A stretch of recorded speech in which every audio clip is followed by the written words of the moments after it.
See how? Watch. Yep. Good. McKeesport Tigers have just taken the field here. We're at 4:50 to play here before first quarter is going to get underway. We're still waiting for the Riverhawks to come out. It's a wet night here at Armstrong. Number 4, Armstrong Riverhawks, and number 5, McKeesport Tigers.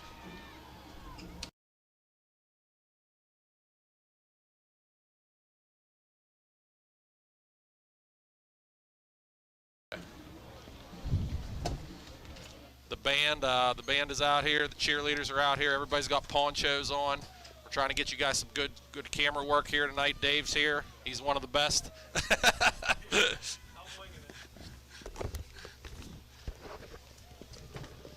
Joe's getting back on set here. We're just about up and ready to roll for you guys.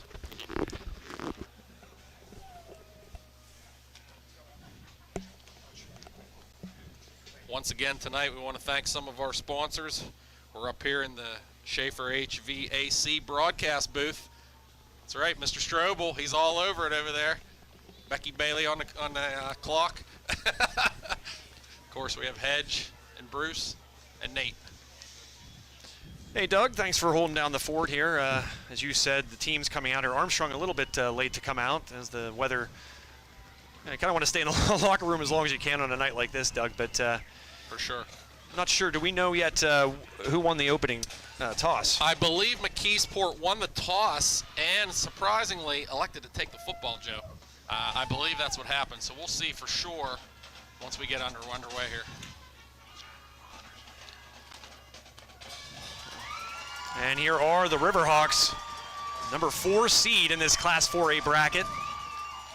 They'll play the number 5 seed McKeesport Tigers. Winner will likely, and we say likely because Aliquippa plays tonight. They play Montour, and the winner of that game will play the winner of this game in the semifinal round. And then the other side of the bracket, you would, I guess, Doug, say at this point that Central Valley is the favorite on that side. So, yeah, if the bracket holds chalk, Joe, you're going to have Aliquippa against Armstrong, and you're going to have Central Valley against TJ for the semis, if chalk holds. But like we say, that's why you play the games. And with these conditions, who knows what might happen, Joe. There could be some crazy play tonight. I feel like I've seen a lot of crazy plays this fall season, but tonight it might seal the deal. Yeah, Doug, yeah, you kind of throw the records out the window in a game like this. But you know, for this Armstrong team and the captains are going to go back out. Doug, you can hopefully find Yeah, captains, we got Caden Olson, Dozick Zablocki, Jackson Chrisman, and Owen Kamer. So that is the Armstrong captains. For McKeesport, you have Jabil Perryman, Bobby Boyd, and I did not catch the other 2 numbers. Let's see. Yeah, 5, 12. Ben Eastman, and 23, which is Caden Holtzman. So those are your captains. I mentioned about that McKeesport triple option. You know, those running backs only 5'9". They wait to the last second to pull the ball in and out. Could be a lot of fumbling tonight. You know, wet conditions. Let's see. McKeesport is taking the ball. Yes, won the toss. So I was correct. Won the toss and took the ball, Joe. So McKeesport is going to be going from our left to our right, Joe. And Armstrong defense will be out in the field. I like it, Doug. I like Armstrong getting the second half kickoff if I'm an Armstrong fan. Yeah, a little surprising with the conditions that you would take the ball. Take the ball, I agree, because so many variables. You want that ball in the second half just in case. But McKeesport, again, choosing to maybe they figure as the field gets wetter, it's going to get worse, and maybe they want to try to score early.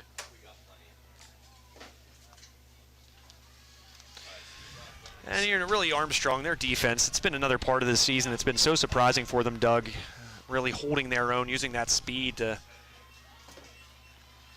their advantage, certainly. And they're going to need it here tonight. But Hunter Reed getting ready to kick it away there, Joe. Back deep, that is Bobby Boyd, and that is Damir Clark. So they are both seniors, 5'9". So let's see if Armstrong kicks it deep, or let's see if Armstrong elects to keep it away from the deep men.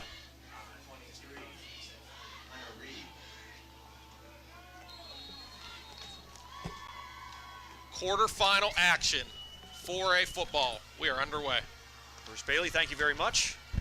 And that one's going to go through the hands. Joe. Here's an opportunity. having to get it back at the 10-yard line. He's wrapped up and taken down at the 11-yard line. That's huge to start for these Riverhawks, Doug. That was Colton Kochek, number 18, tackled by Joe Barlotowicz and Dosic Zablocki for Armstrong. So there's the start. Again, why they took the ball first, I don't know. McKeesport backed up. Yeah, that's kind of a product of the conditions here tonight, Doug. And it's going to affect both teams. You know, we were worried talking about Armstrong being a pass-heavy team. You know, the ball's still going to be in the air for McKeesport one way or another, right? And a play like that is exactly what I mean. So expect a lot of run here for these Tigers. First snap of the game, right off this right guard and wrapped up and hit hard by the Armstrong defense around the 15-yard line and taken down at the 16. That time Dosic hit him from behind, and it was Isaiah Brown sticking in there. So you want to hit those little backs early and often, Joe. Don't let them get going. Nice start for the Riverhawks. Yeah, and that's the thing about Armstrong. It's not just one guy you normally see in on tackles, and another case of it right there, Doug, just a bevy of Riverhawks. Both these teams are fired up, Joe. You know, I watched McKeesport before the game doing bull in the ring, something you never see. They want to hit. So second down, 5 to go, 11-13 left here in the first quarter. Another one kind of goes right, and then he goes left. A nice juke there. He's got some room and wrapped up and taken down at the 34-yard line, Doug. He initially went, looked like he was going to mirror the last play and go to his right. Instead, he cuts back to the left and finds a hole and gets a big gain. So first down now for McKeesport at the 35-yard line. Very elusive, Joe. A short, choppy steps. He was able to switch and make cuts, which we didn't know if he'd be able to do tonight on that turf. But so far, so good for McKeesport. First and 10 to go. Handoff. Gone, a lot Joe. of room. Big hurdle, but a shoestring tackle there by Ian Olson saves the touchdown. So quick. So Wow. quick. And give credit though, the hole was there immediately, so they're plugging up the Armstrong defensive line well. Are these McKeesport offensive linemen here so far? Huge tackle there by Ian. That could have been 6 points real quick. But two big consecutive plays for McKeesport. Check your mic. Doug, Good. Can you hear me, Joe? Yeah, I can hear you now. Okay. And there's a handoff to the right, cuts outside, almost an arm on him was the tackler there. Runs into his own blocker, gets outside, and brought down at the 21-yard line after another huge gain. 3 consecutive big plays by McKeesport, and they are now in the red zone, Doug. Yeah, Bobby Boyd's Armstrong's going to have to figure out how to stop this option attack. That time Boyd ran his own play over. McKeesport entering the Steffi Country Catering red zone, Joe. Yep, as we are here talking and coming to you here at Armstrong from this Schaefer's HVAC broadcast booth, Doug. I already got it, Joe. I already got it. Another first and 10 whistles back blow, him up. and Good. this will go against McKeesport. You know, penalties is another key in this game, Joe. You know, you figure it's going to be a tight game. McKeesport looking good here on offense. Maybe they can self-destruct a little bit, help out the Riverhawks. 9:34 to play, first quarter. McKeesport opening drive. So 9:25 left. And the Riverhawks giving up 3 consecutive big plays. The speed and quickness. That time, Joe, no way. And again, we've talked all year long, Doug, about how Armstrong's interior line not allowing much up the gut, but a couple plays here so far that's been the opposite. But right there showing what they've done all season long and stopping that ball right at the line of scrimmage, maybe short of it, or just a bit short. That time Nick McNeely just ran over the McKeesport offensive lineman and made the play. Absolutely beautiful play by him. So it's going to be 2nd and 15, Joe.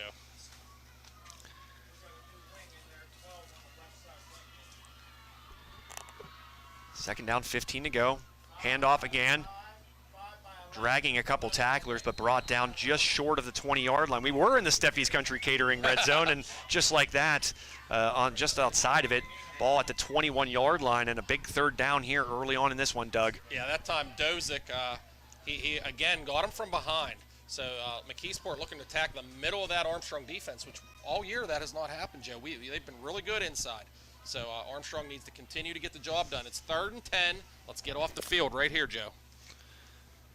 It's probably 4 down territory. I would say so for a team that I don't think that the kicking game is one that they rely too much on at McKeesport. Let's see if they go to attempt to pass here, Joe, in 3rd and 10.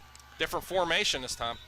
And whistles will blow, and it'll be a timeout by the Tigers and their staff. Yeah, I noticed that different formation right away and thought, maybe they're going to try to pass, but we just had a timeout. Why don't you trade me rosters there so I can hold on to that if you would, Doug? I'll give you Armstrong, and I'll take your Armstrong. I'll trade you an Armstrong for an Armstrong. Okay. But I want to quickly thank some of our sponsors here tonight. Of course, we are in the Schaefer's HVAC broadcast booth. I also want to thank tonight's scoreboard sponsor, Sprankle's Neighborhood Market, where you can always hashtag save on meat. There's some more. We'll be thanking our sponsors as this one goes on. Doug, but what have you seen here so far? Yeah, so far, McKeesport sticking to their plan, sticking to their game, running up the gut, running that option, and it's worked pretty well. Armstrong getting some time here to adjust, and they're gonna make the necessary adjustments and make the plays. So a huge 3rd down, and this is where you typically, it goes without saying, Doug, assume a team would go to the pass game here, but based on the identity of McKeesport, you just don't know. Yeah, it's one-on-one anytime they want it out there on the outside. But as you said, probably 4 down territory.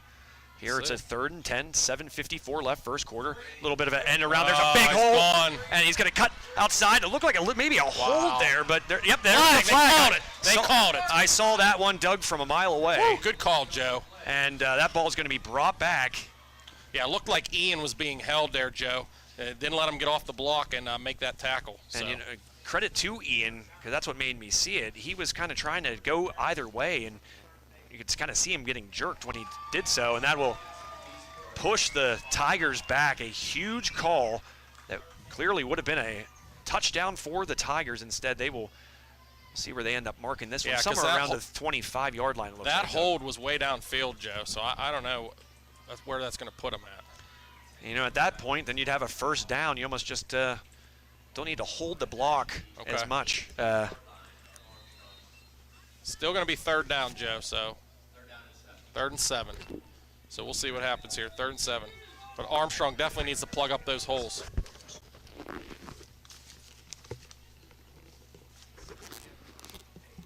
Officials talking to the McKeesport staff, trying to get a 1st down, I think, out of this, Joe.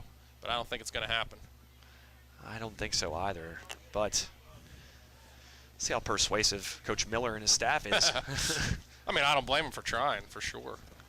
Here's the thing, they didn't even need to hold. No, that's what I mean. You could have had a first and goal at about the 6-yard line, if not for it instead.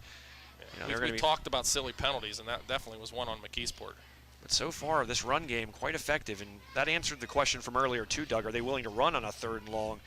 And the answer is yes. Yeah. They're not going to change their game plan. Here we go, 3rd and 7. Tight formation, one receiver to the right. Ball's going to go to... Oh, he's dead, Joe, he's going to pass, and he's brought down.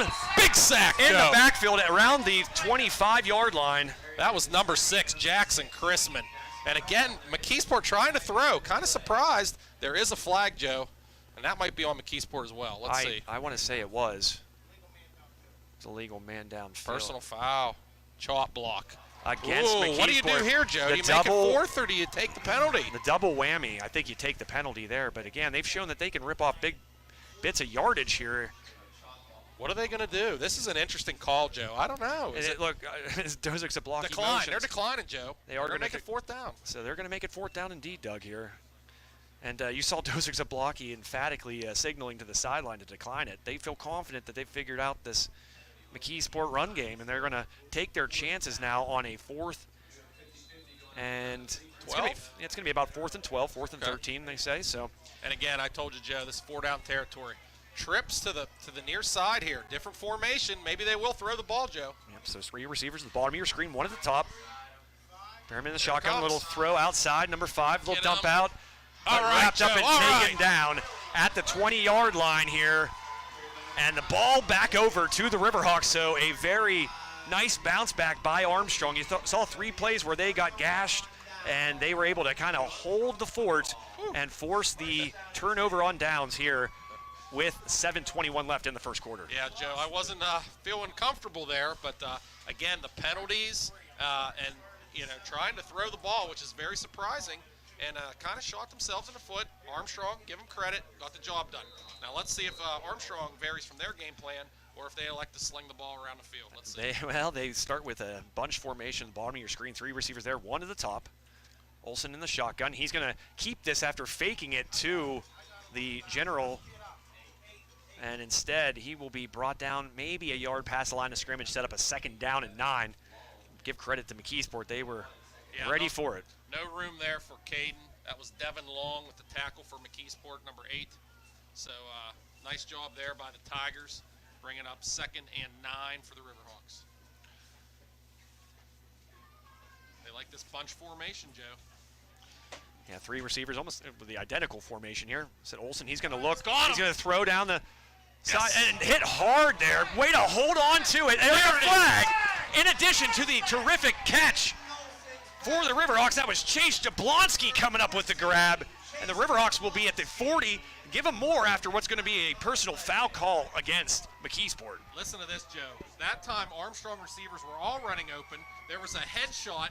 Then I believe there was some complaining going on. This might be 30 yards in penalties. Wow. Let's see.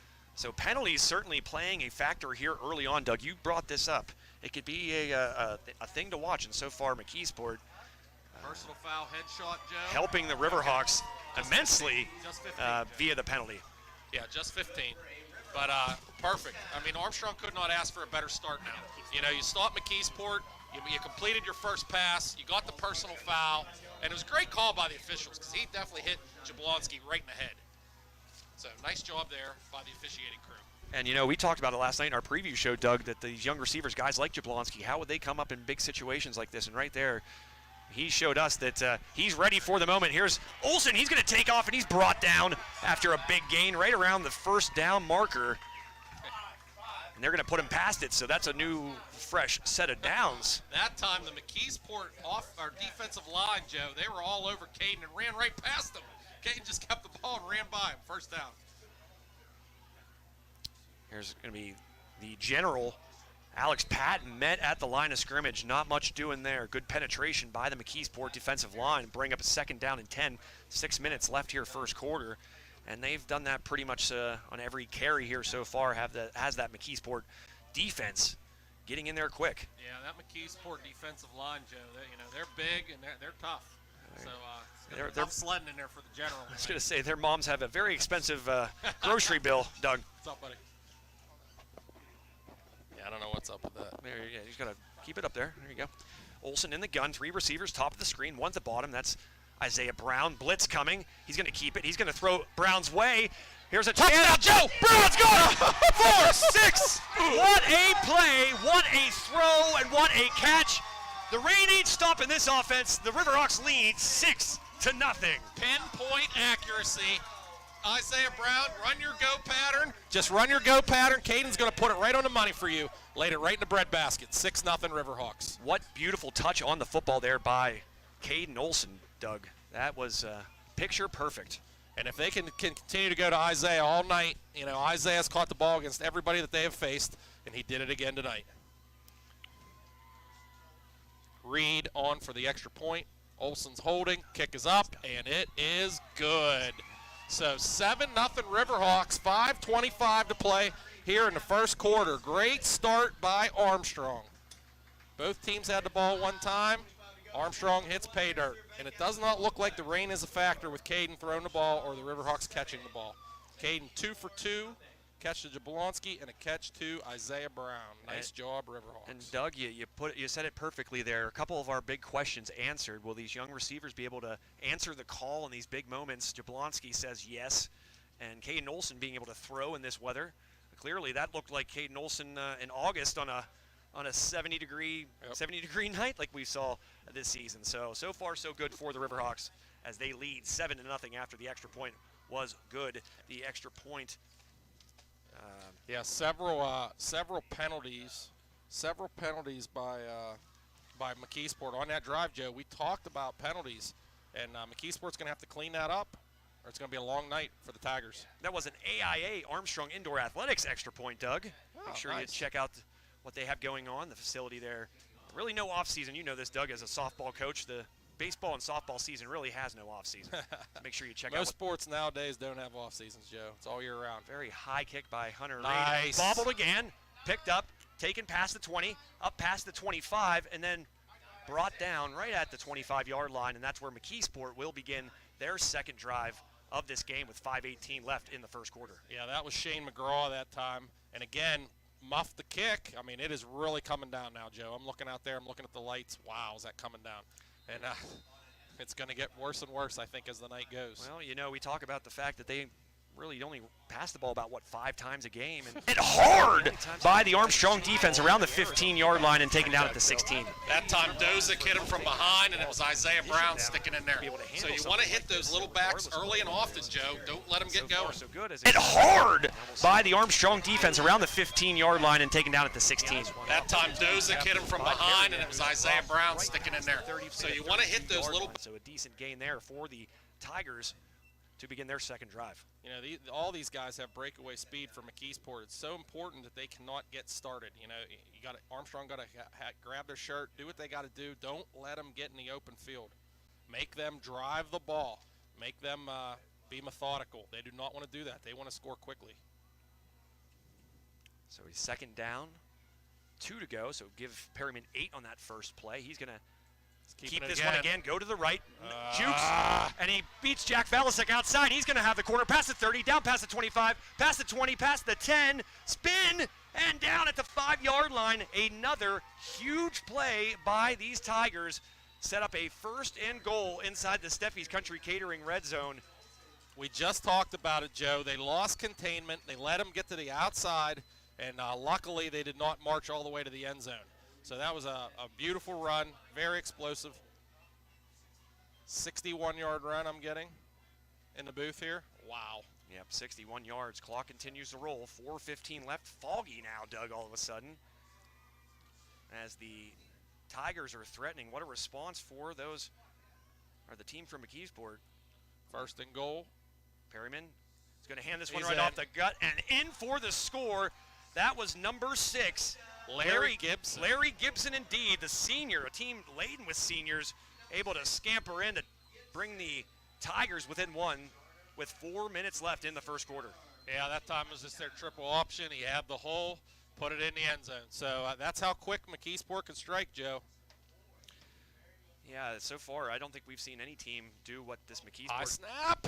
Doug have done on the ground so far. I can't recall a game that a team's done this so far, or done what they've done so far. And it's going to be something to watch for if they keep giving up these big plays on the ground. Yeah, we talked about special teams, Joe. Right there was a very high snap. Give the McKeesport holder credit, Joe. He was able to get that ball down, and they got the ball through. So 7-7. 4 minutes to play here in the first quarter.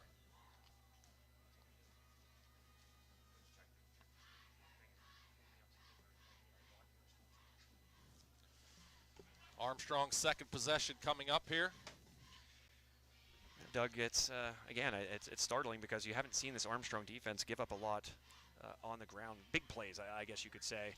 And so far, I can think of 4 right off the top of my head that have just been uncharacteristic, to say the least. Yeah, what's hilarious is McKeesport has not seen anything like Armstrong's passing attack. No. And Armstrong really hasn't seen anything like McKeesport's rushing attack. Right. So that's why we said throw the records out, Doug. But and we said that, you know, Perryman and Boyd Jr. are the safeties for this McKeesport team, and that's something to watch for. But on that play where Isaiah Brown was able to bring it in, that was man-to-man coverage, one-on-one. And Caden Olson, being the student of his craft that he is, he noticed that right away and was able to connect with his junior receiver. There's a kick, actually pretty deep there to 5-yard line, taken, and then hit and dropped just past the 15-yard line. We'll say the 16, so a great kick. That was Joe. That was Chase Jablonski again, Joe. Or, no, that's number 10, I do believe, Doug. 10? That's Joe Bartolowitz. Oh, I'm sorry. I thought it was 14. So a nice kickoff there by McKeesport, and the Riverhawks kind of pinned deep, I guess you could say, for all intensive purposes. Wow, it's getting hard to see out there, It is, Joe. I don't know if the fog rolled in or what happened, but man. Yeah, for you folks out there, I mean, you love to complain anyways, but you really be complaining now. But it's rough to see. I've never been at this field, Doug, and it looks quite like this. Wow. Olsen in the gun. He's going to throw down the sideline. Here he got a step, brought in, nearly brought in by, I want to say it's Ian Olsen. Yeah. And Can't see real well. I think they held him, Joe. He almost pulled a one-handed catch because his other arm was being held down. And again, the officials right on the call. They're going to call the penalty. So nice job, nice officiating here. So another pass interference call, and that's the right call. I mean, McKeesport's going to probably be upset once this quarter concludes and sees the differential between their penalties and Armstrong's, but these have all been fair, good calls. There's been nothing that's been really questionable. Joe, they called offensive. Oh.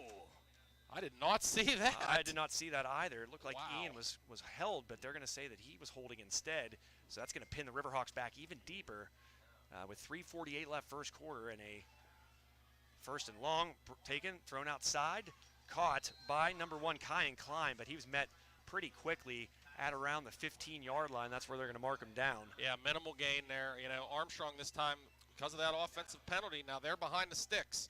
So we're going to see if they can get out of this trouble. Second and long inside their own 20-yard line here. Second and 14, they're going to say. Olsen in the gun, 3 receivers, top of your screen, man-to-man in the bottom. That's Isaiah Brown, who we saw catch that big touchdown to start things for the Riverhawks. And this is what Armstrong does. They look at McKeesport's defense and they decide to make the necessary call. This may be a timeout, Joe. Olsen, he's going to drop back. Yep. That's what I thought. I had a feeling it might have been a timeout. That's the first timeout for Armstrong this half. Probably a good call. Let's get things organized, figure out what you want to do. So with 3 minutes left, the Riverhawks will take the timeout. Second and long, second and 14. And you said it there, Doug, the fog rolling in. Can you remember a time being at this field where it's looked quite like this? That's what I said. It's like something out of a movie here, Joe. I didn't know if the fog machine was going or what.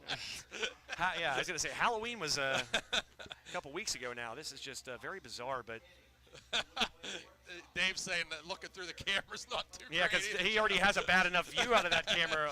That got smashed by a tent at your playoff game of all places, Doug. Last year we were covering a softball game, and a tent came flying at us, knocked our camera over. Everybody just kind of put their hands, sat in their hands, and didn't say anything to us because they didn't want to buy a $1,000 camera. That was probably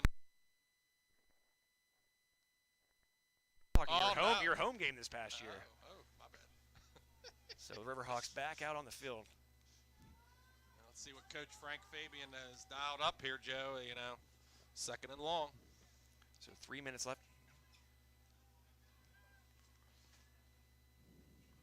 And Olsen in the gun, low snap, brings it in. A little bit of a delayed blitz there, number 12 coming in late. That one thrown errant, and there you go. That might be the effect of the wet football over the head of his intended target, Ian Olsen, to bring up a third and long.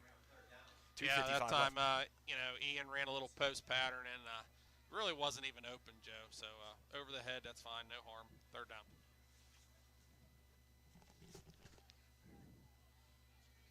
Third and 14 for the Riverhawks. 2:55 to play, first quarter.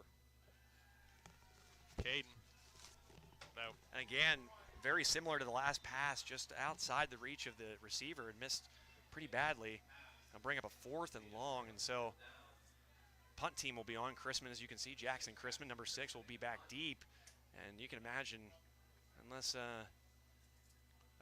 Jackson Chrisman can channel his inner Chris Gardocki here, Doug. I know a guy that can do that, Joe. I do too, no names mentioned. But he's going to try to punt this one away, but it looks like no matter what, McKeesport will likely be set up with good field position here with 2:50 left. Wobbly snap. Kurtzman gets it off. The short kick. Ooh, real short. It's going to land and take a Armstrong bounce, but out of bounds around the 48-yard line. And that's where McKeesport will start with the football in the game. Tied 7-7. 2:41 left here in this one between the Riverhawks and the Tigers. Doug, again, we have about almost 10 minutes into this one. What have you noticed? What stood out? You know, I saw McKeesport doing exactly what they want to do in this game, and I saw Armstrong do what they want to do in this game. So the rain has not affected either team as to this point, other than maybe some errant passes and some missed catches on special teams. So we're at 7-7, 2:40 to play, third possession for McKeesport. So the defense, we'll see how they can handle this McKeesport run game that's been mighty effective here so far. Some confusion on the Armstrong side, looking to the sideline, hands to their side. Here's a run up the middle, and met immediately by a couple Riverhawks, but a great push there. Second effort by number 6. That was the young man who scored the touchdown a moment ago, Larry Gibson. Yeah. You know, we didn't highlight Larry Gibson, Joe. I feel bad. He's doing a great job out there for McKeesport. But good job by that Armstrong defensive line on that play, especially number 72, Cam Wolf. He plugged that hole real nice. Clock continues to roll, 2:16 left. Bring up about a 2nd and 6 for McKeesport. Bunch formation, man in motion. Pitch is going to go to the man in motion. He hits the hole, gets past the first level of tacklers, keeps his feet moving, ducks under a tackle, and dives forward. What an athletic play there by number 5. That's that was Bobby Boyd. And you can't, they're trying to bring him down by the neck, Joe. You got to get his legs. I mean, that time Bobby Boyd made like 3 guys miss. I mean, that was crazy. He should have been tackled way before that. Yeah, a couple really nice moves. You saw him duck under that one tackle, or would-be tackler, and that gave him an extra about 7 yards. So. Surprised he can make all those jukes and cuts on that field the way this rain's coming down, Joe. It must be nice to be that athletic. So 2 receivers to both sides, bunch. Blitz. And kept it. Looked like he was going to get tackled, but then hit, nice wrapped up hard by Kyan Klein. What a nice tackle there by the Riverhawks. What you're going to see, Joe, is, I mean, McKeesport's not even looking to pass. It is all run. You got to stack that box, blitz, get in there, and get those guys before they get moving.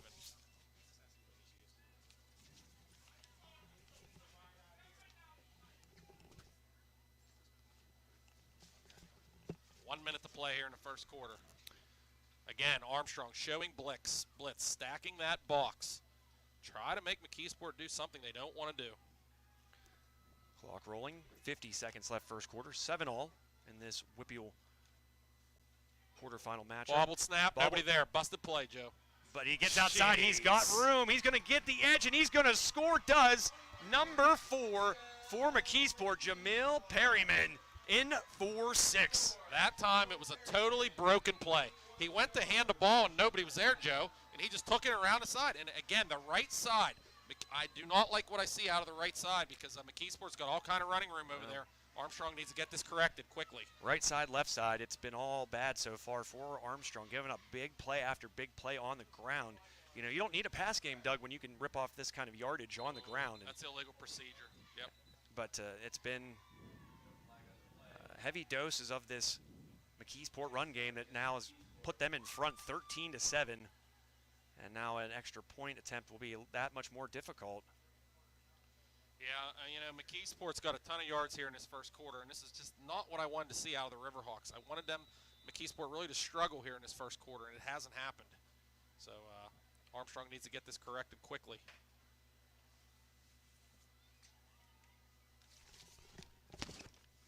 Low snap. It's good, Joe. 14-7 McKeesport, 37 seconds to play left here in the first quarter. So Tigers, the only time they were stopped, Joe, was when they had committed those penalties and really stopped themselves. So we wondered if Armstrong's defense could stop McKeesport, and so far the answer has been no. Yeah, and you made a great point there a moment ago. You'd think that maybe the footing would be affected by what appears to be a curtain of rain just coming down here right now. But that answer is no. As you saw, Boyd make some pretty athletic moves, and some Riverhawks defenders miss. And so far, McKeesport really running the football. Nothing preventing them from doing it. It's really uncharacteristic, again, Doug, for this Armstrong team to be giving up this amount of yardage. Never knew, didn't.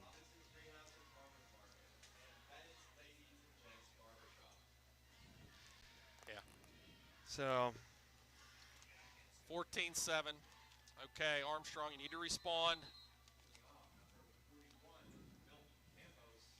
So, again, he had a good kickoff, did Campos, in his first attempt. This one's going to be deep, taken by Bartolowicz again. He ends up handing it back off to Isaiah Brown, who's going to get down the sideline. He's got a ton of room, and he slides down almost like he was going into second base there at around the 40-yard line. But still, you'll take that return better than where they began the last drive, deep in their own territory. Now they're just 10 yards from being able to enter. Oh, Joe, And that's a it's block in the coming back. That's a good call. I think I saw that. Didn't want to have to say it, but. Yeah, I agree. Unfortunately, I agree, Joe, because that was a good call.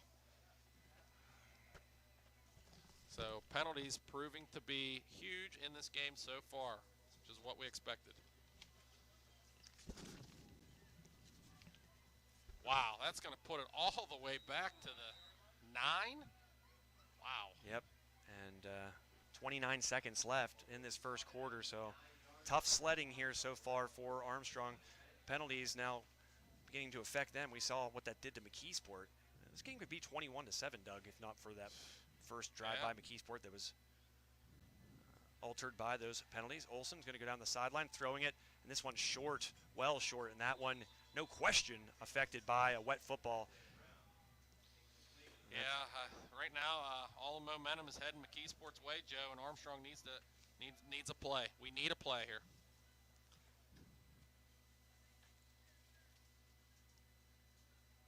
So 25 seconds left, and we wondered, would Armstrong alter what they like to do? Would they run the football more? Would they make that more of a priority here tonight? And so far, this looks like Armstrong any day of the week, really, Doug. So 24 seconds left here. There's Chase Jablonski again, Joe. I'll tell you what, Chase Jablonski is really making a name for himself. I mean, he's come up with big catches time and time again here late in the season. You know, he's a good kid. He's got good hands. He knows what he's doing out there, and he's really providing a nice weapon here for Caden Olsen. That's the end of the first quarter, Joe. So that will do it. The first 12 minutes in the books, and McKeesport running all over the place here at Armstrong on this Ryan Bowser State Farm game night on High Top Sports Network. Again, Ryan Bowser State Farm, tonight's official broadcast partner. Visit him today in Ford City or visit him online. Yeah, so basically, quick recap. You know, McKeesport drove the ball, took the ball, won the toss, took the ball, drove the length of the field, put it in the end zone, but was called back by penalty. Armstrong then stops. Then we have Armstrong with a long pass touchdown to Isaiah Brown. Beautiful pinpoint accuracy there by Caden. And then we have McKeesport's next two possessions running that option right down the field and are able to punch it in the end zone. So 14-7 Tigers. Yeah, I've never really even been in this booth, Doug, the Schaefer's HVAC broadcast booth, hearing the rain pounding on the ceiling quite like it is here tonight. It's Yeah, right now, Joe, I bet you a lot more of these fans wish they were in the press box like us, because it's nice and toasty in here, Joe. I'm about ready to start shedding some layers. Becky Bailey agrees with me, so that's good. I had to say something right there. All right, new football. Okay. Second quarter. 3rd and 5 for the Riverhawks. Caden's in the gun. What is the call now? Not sure, Doug. But it's going to go against the Riverhawks. A false start, so the penalties now talked about McKeesport being affected by them, Doug, and now it's roles reverse. Riverhawks getting pinned back even further here on this 3rd down. Yeah, another penalty by the Riverhawks. You know, I think part of it is the weather, but I think part of it is just not executing. So now Olsen stands at his 2-yard line. Ball snap from about the 4. He's going to look deep. He's hit as he throws it, and that one over the head of its intended target. Yeah, he had Jablonski open there, Joe. He was open, but he just overshot him. So for a second straight possession, Armstrong will be forced to punt deep in their own territory, Doug. And yeah, that was just a disaster from the get-go. You know, the kick return was a penalty, Joe, and everything after that. So, you know, here we are punting from our own 9-yard line. Jackson Chrisman stands in the middle of the end zone. Back deep for the Tigers, I believe that's Bobby Boyd, if I'm not mistaken, Doug. And there's Jackson Chrisman straight up in the air, Joe. Look out. That one lands at the 32 and bounces directly sideways and out of bounds, and McKeesport will begin the drive from the Riverhawks 32-yard line. Prime field position once again. This is danger time for the Riverhawks. The Riverhawks really need to make a play here. They need a stop. They need a turnover. They need to get this momentum back. McKeesport's going to continue to try to ride this wave. I know we have a ton of viewers watching this game at home, Joe. We thank you for being with us on High Top Sports Network. Tons.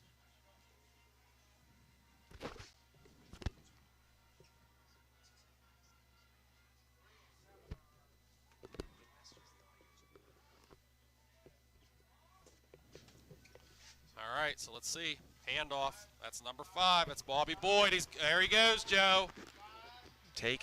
Pushing his way down to the 2-yard line. Got to wrap up. Got to tackle. It's easier said than done, but you got a guy like Bobby Boyd. He can.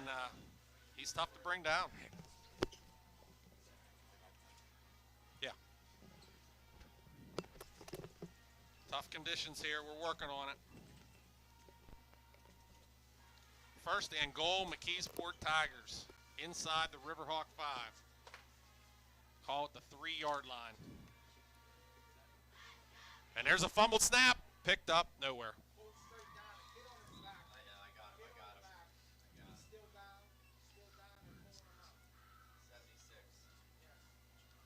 That time a nice play there, plugging the hole. That was Donovan Hutchins, number 76 for the Riverhawks. So nice job there. McKeesport, a little fumbled snap. Second and goal at the 1 for the Tigers. Probably going to plunge straight forward. There it is. He's in. That's a touchdown, Tigers. So that was the quarterback, Jamil Perryman. That's going to be his second touchdown of the night. It's going to push the lead to 20-7 McKeesport. McKeesport is very tough up front there, and just fall forward and get the job done. I'll chime in with it here.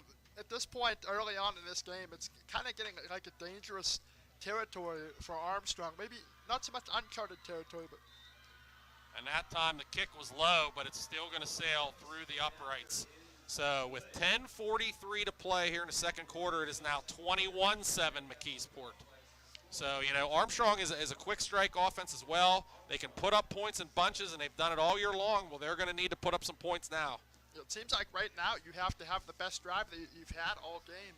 Here, it's put up or shut up really right here, or else you have to mount a massive comeback later on. Yeah. It's just, McKeesport's rushing attack. I mean, I don't know how many yards they have, but it's a ton. And I see why they don't need to throw, because if they're not stopped on the ground, why would you even attempt to pass? Why even? You don't need to throw, run.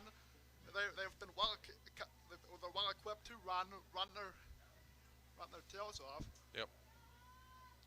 All right, 21-7. Armstrong about to get the ball here. 10:43 in the second quarter.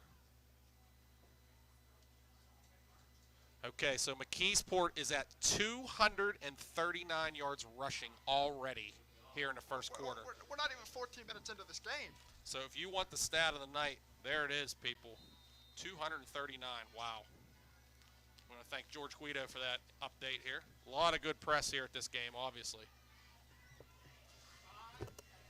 So here comes Isaiah Brown up the sideline, and he's going to be tackled about the 20-yard line. So that was number 8, Devin Long, with a tackle for McKeesport. 21-7 Tigers early in the second quarter. A lot more points being scored than what I predicted here with this rain. It's kind of surprising, but like I said, 236 on the ground for McKeesport. Wow, what a stat.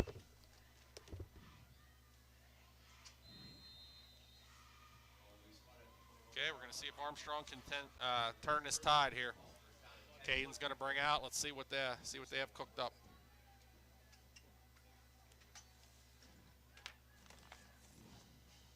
Caden out of the gun. There's a handoff. It's the general, Alex Patton.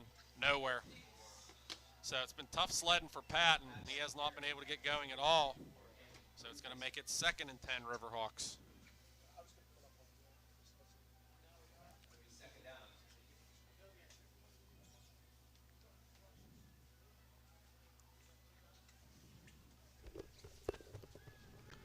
So Caden's got Patton beside him. 3 receivers to the near side, excuse me. He's looking to the other side. That's Isaiah Brown. Nice catch. Oh. And he's going to fumble it. I don't know if hopefully it went out of bounds. I don't think he had possession. They're going. Oh my goodness. That's a very questionable call there, Doug. He was. I don't know if he maintained possession, fully gathered it in. There is no way the guy sliding had possession before he slid out of bounds. Well, they're going to say differently. That's a bad call. Referees, and that just gives McKeesport another starting point deep in Armstrong territory. Wow. And now the field position again, Joe. And, it's been all McKeesport. They have the field position there at the Armstrong 22-yard line. 10 minutes in the second quarter. I don't know if anybody saw this one coming, how this is going, Joe.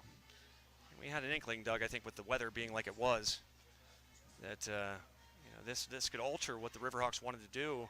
But you also thought it might alter what McKeesport would want to do. And you mentioned it a couple times, the footing. Possibly being a problem, and that's not been the case here so far as McKeesport has run rampant. Timeout McKeesport. Timeout McKeesport. Yeah, that's their second, Joe. So they have one remaining here the rest of the first half.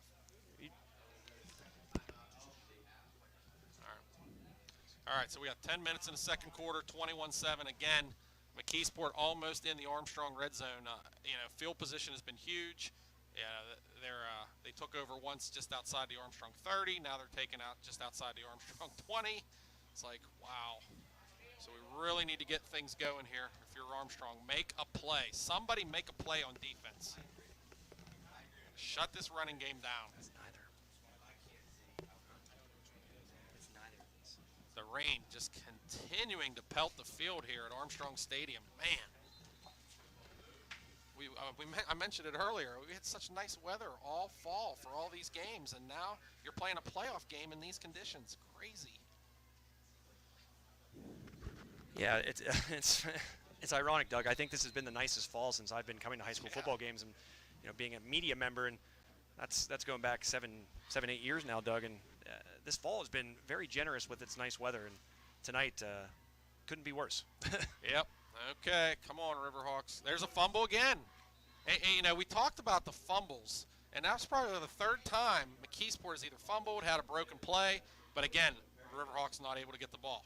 So it has not hurt McKeesport. Now, maybe that will. Maybe it'll start to balance out, but right now, it's all McKeesport. So, there's another fumble, and they end up getting 2 yards out of it, 2nd and 8. So the offensive line of McKeesport, making holes for these running backs, and even when McKeesport messes up a play, they still seem to get 2 yards. And there's another fumble. And he gets out of it. Unbelievable play! That deserves a replay right there. Holy cow. That might be the best play I've seen. Joe, that was insane. That was a beautiful, beautiful play there, Doug. And that is the third touchdown of the night for Jamil Perriman. Again, fumbled every play possible. Wow. That is crazy. I don't even know how that even happened, how he was not brought to the turf. 27-7, extra point pending. Snap is down. Well, we got a flag. Let's see. And it's illegal procedure, so it's going to make this extra point even tougher now. We're going to back them up. Well, the Riverhawks are going to take any help they can get as they now trail by 3 touchdowns, rather. Throw my prediction out the window, Joe. Jeez.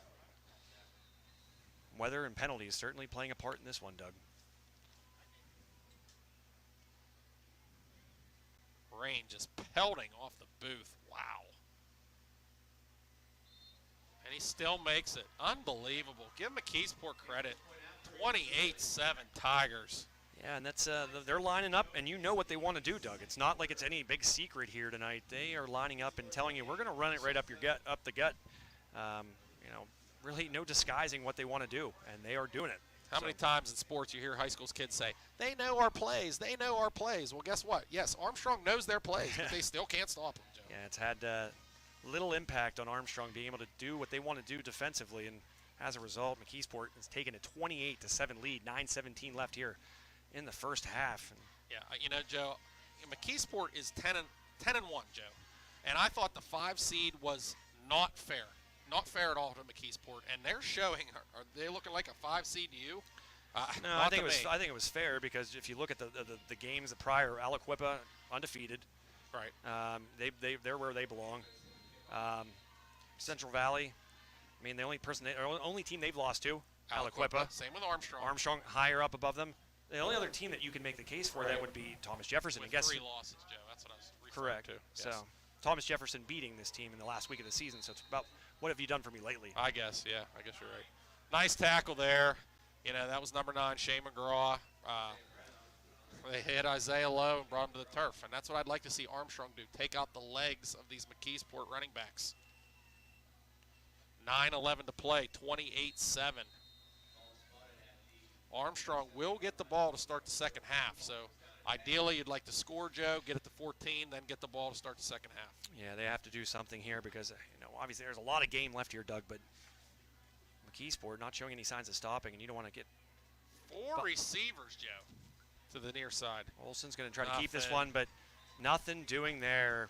You could tell McKeesport sniffed that one out quickly. The big boys up front able to get penetration, Doug, and bring him down. Now, we saw that play work all year, Joe, that little draw with Caden, and it has worked to perfection all year long. Well, tonight, so far, it has not worked. So give McKeesport credit up on that line. They're really shutting the Riverhawks down. Caden's back out of the gun looking. He's under heavy pressure, and he's going down. So that was number 34 for McKeesport. That was Keith Spell, and number 55, Courtney Dunn. So it is all Tigers here. 3rd and long for the Riverhawks. Armstrong coaching staff not too happy beside us here, Joe. Yeah, what kind of adjustments are they going to be able to make? That's the big question here tonight, Doug. And so far, none made, but halftime hopefully will alleviate that. 3rd and 20. I don't know what you call up on 3rd and 20. There's a pass underneath, and there's a flag. So that catch is made. Nice play there. That was number 7, Alex Patton. So that was a different play. They've thrown the ball out to Patton. That's something I haven't seen, but it's a big hold, and it's coming back. So Armstrong going to be back again inside probably their own 10. Oh, my.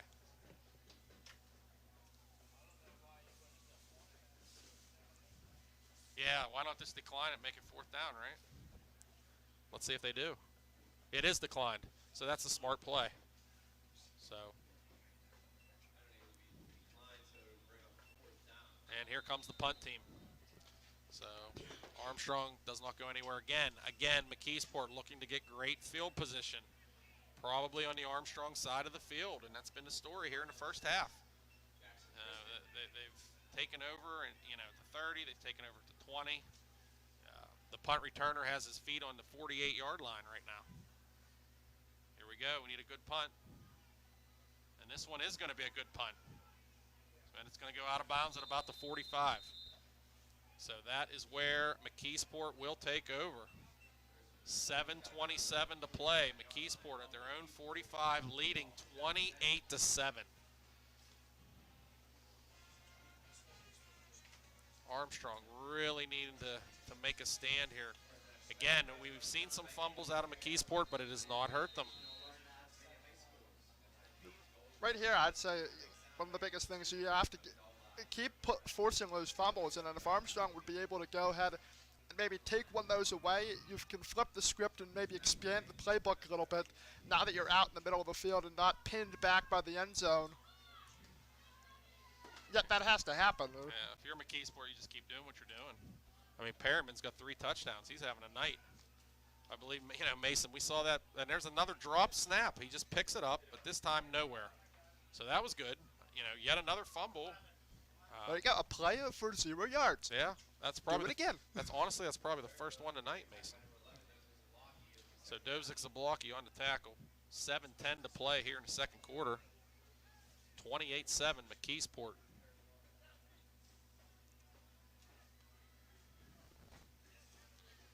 Isaiah Brown coming off the field, so I think he's nicked up a little bit.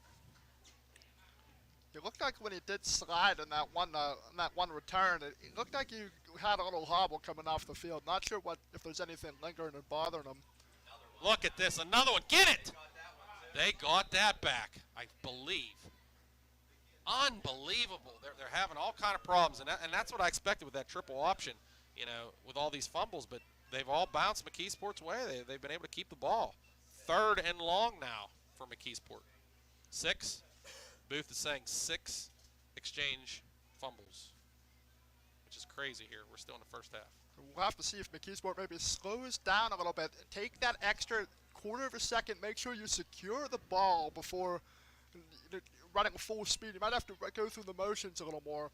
But Armstrong just keep pressuring, and one of these times, hopefully for all the Armstrong fans watching tonight, hopefully they're able to capitalize on one of these mistakes.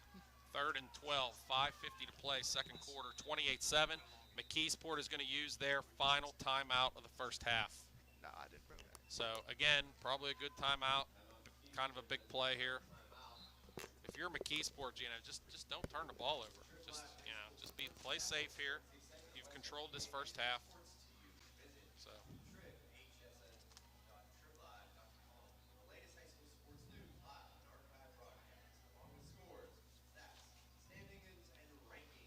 I don't think anybody saw this coming. 4-5 game, 28-7. That's a lot of points already in the first half with the way the weather has been. Gotta give it to McKeesport. They knew coming in, hey, Armstrong has been punished on the ground in the past couple games. Just nudge that a little, nudge it, and then find a way to make them pay.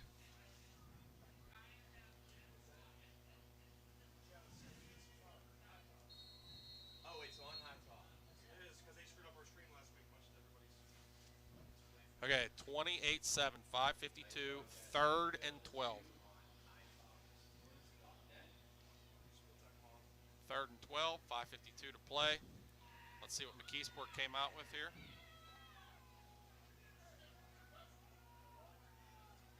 Another drop, picks it up, nowhere. That is the 7th center quarterback exchange fumble tonight. 7. Another crazy stat in this game. But all 7 recovered by the Tigers. So 4th down, McKeesport's going to have to punt. Correct me if I'm wrong. There were 1st, 2nd, 3rd down. That's 3 straight fumbles. I think you're right, Mason. It was 3 straight fumbles. Surely at halftime for McKeesport, for Coach Miller, it has to be thinking about, okay, we have to fix this. He's going to be pretty happy, though, so far, Mason. Pretty happy. I mean, you're going to nitpick. That's something to nitpick about. None of them have hurt them because they have not lost the ball. Okay, McKeesport punt formation. It's going to be low. It's going to take a McKeesport bounce. Nice punt. It's going to be inside the 20. It is going to roll all the way to the Armstrong 16-yard line. I want to thank you for watching us tonight on High Top Sports Network. Doug Flanders, we got Joe Rhodes, we got Mason Flanagan here. We got all kind of crew here trying to get you the best broadcast we can give with these conditions.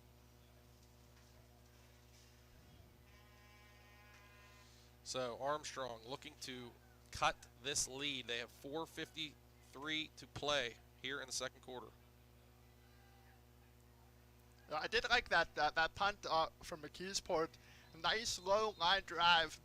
Boom it out. You don't have to kick it way high in the air. Get that line drive and pin Armstrong back like they have been the whole quarter so far. Yeah, and there's a pass deep over the middle. Ian, it's over. It's up in the air. It's picked off. So that time the pass was just high, and they're going to throw, I think, a face mask maybe on top of this. Let's see. That was intercepted. Number 4, and guess who? Jalil Perriman is going to come down with that football. Let's see what the flag is.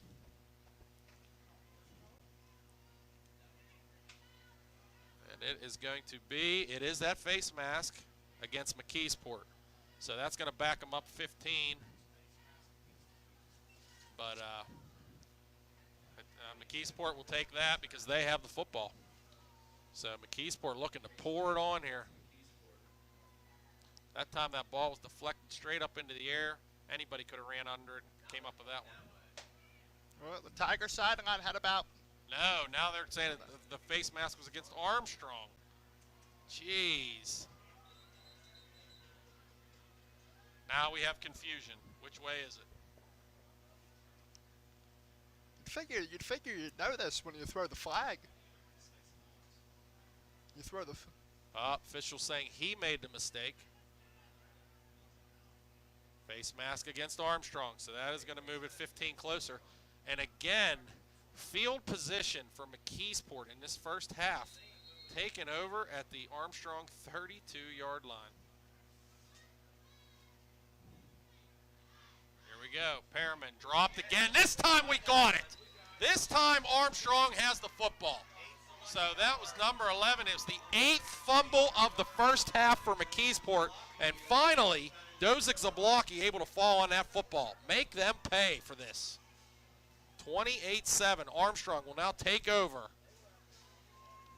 I can imagine with the dagger in the foot for McKeesport, the fumble is finally somebody able to step up and say, hey, we need to take this, and that's Dozick right there.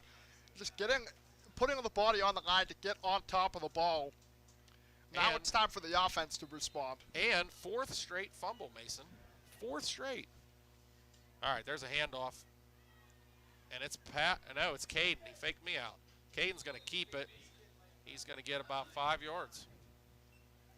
Tackle was made by number 9, Shane McGraw for McKeesport. So 2nd and 5 for the Riverhawks. Winding clock. About 4 minutes to play here in the second quarter. Caden, he's back. He's looking to run, and he's going nowhere. So that time, number 8, Devin Long.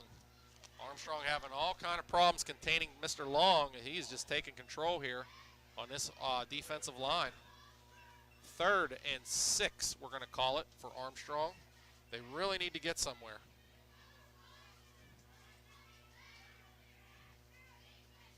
Clock winding. I want to thank our title sponsor, Ryan Bowser State Farm, tonight. Also our scoreboard sponsor, Sprankle's Neighborhood Market. We're looking, and that is off the McKeesport player, but we do have a flag on the play. So could this be offsides McKeesport? Whoever that receiver was here on the near side immediately turned. I don't think the ball hit the ground after it was deflected off. It's movement. Armstrong declined, so the Riverhawks go nowhere, and I believe they're going to have to punt the football. I don't know how you go for this on your own 32, but it might happen. Wow.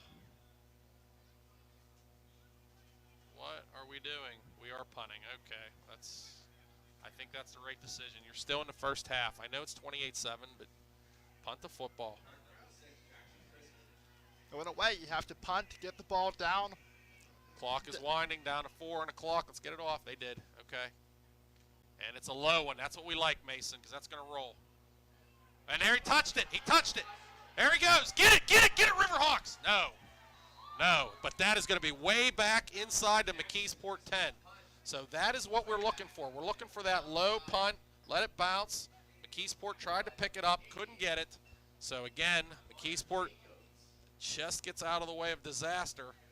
And 3:21 to play in the second quarter, 28-7. McKeesport leading. Now, if they fumble here, Armstrong with a good chance of scoring. Yeah, that's why that punting is the correct decision. 4 straight fumbles, push McKeesport back, and then you can't make that the same mistake. If you do, it's that dagger. You're putting another dagger in the foot. Yeah, with that wet football, man, you got to make them try to drive this field. They haven't even been able to get the center quarterback exchange. So they're going to switch. Yeah, they're going to go to shotgun. That's how they're going to fix that. Handoff. That was Boyd. Nowhere. Armstrong saying they got the football. Do the Riverhawks have it? Yes, they do. So there it is. There's the play we've been looking for. And guess who? Dozick Zablocki. He's going to come out of there again. Unbelievable. Dozick, what a first half again. Heart and soul of that defense, and he has just come up big time and time again. So put the Riverhawks in prime position here to score. They were in the Steffi's Country Catering red zone. We're down to the 6-yard line here. Good place to start off a drive.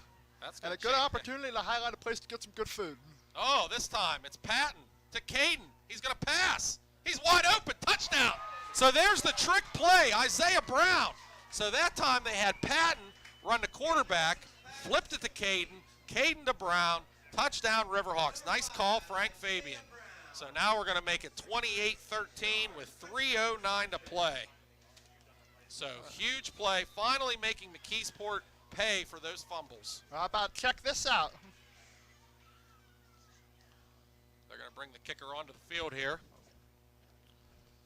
They had something else lined up at first. Yeah, that's one you want to see how their defense is playing it there, and if they're not in the right place, you go for two. But they're going to elect the kick. Hunter Reed down, kick is up, it's good. So that is going to make it 28-14, exactly what the Riverhawks needed. 3:09 to play. So McKeesport is out of timeouts. Let's kick it deep. Let's make McKeesport hold on to that football. The weather continues to pelt. The rain coming down on the field in sheets. The amount of points has been put up in this first half in this rainstorm is amazing. Man. Well, when McKeesport can transfer the football, if you hold on to it, you're already used to run. Everybody run. Well, not everybody runs in the rain, but it's a popular thing to run in the rain. So you just think you're running from the parking lot up to the stadium, and except you're running down the sideline and maybe getting tackled, dragging a guy along your shoulders. They're not extremely similar, but at the same time, you got that. If you got that footing, is it really that? It's not that much different. You got that footing. Some people might not feeling up. Some players might not be feeling up to the challenge. Playing at you might be getting a little more tired playing in a downpour, cold, tired, whatever it is. Whoever's got the harder nose is likely to get those yards. 28-14. Hunter Reed to kick it away for Armstrong. Let's see. It's just going to be short. And it's going to hit the turf and roll out of bounds. That will be a penalty. So McKeesport is going to take over with good field position here with 3:09 to play in the second quarter.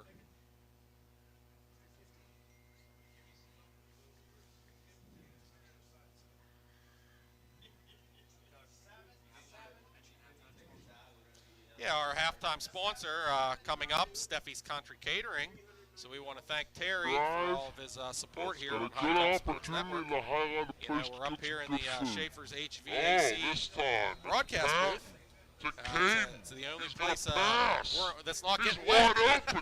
Happy to be in it tonight. So there's the trick play, Isaiah Key Brown. 3 minutes here at the end of this second quarter. Let's see which way this turns. McKeesport out of timeouts, 3:09. They've elected to go into that shotgun. And he's just going to run it straight up the middle, and there he goes. So another huge run by Perriman. So that tackle was made by number 88 for Armstrong. That was Connor Jacobs. But nothing fancy there. That's just Perriman.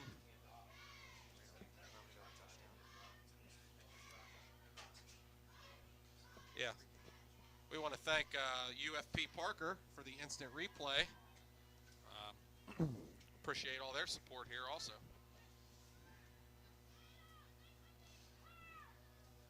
Nothing fancy here by McKeesport. There he goes, Perriman, right up the middle. There he goes again. He's going to get about 8 yards. He's going to be tackled by Dozik Zablocki.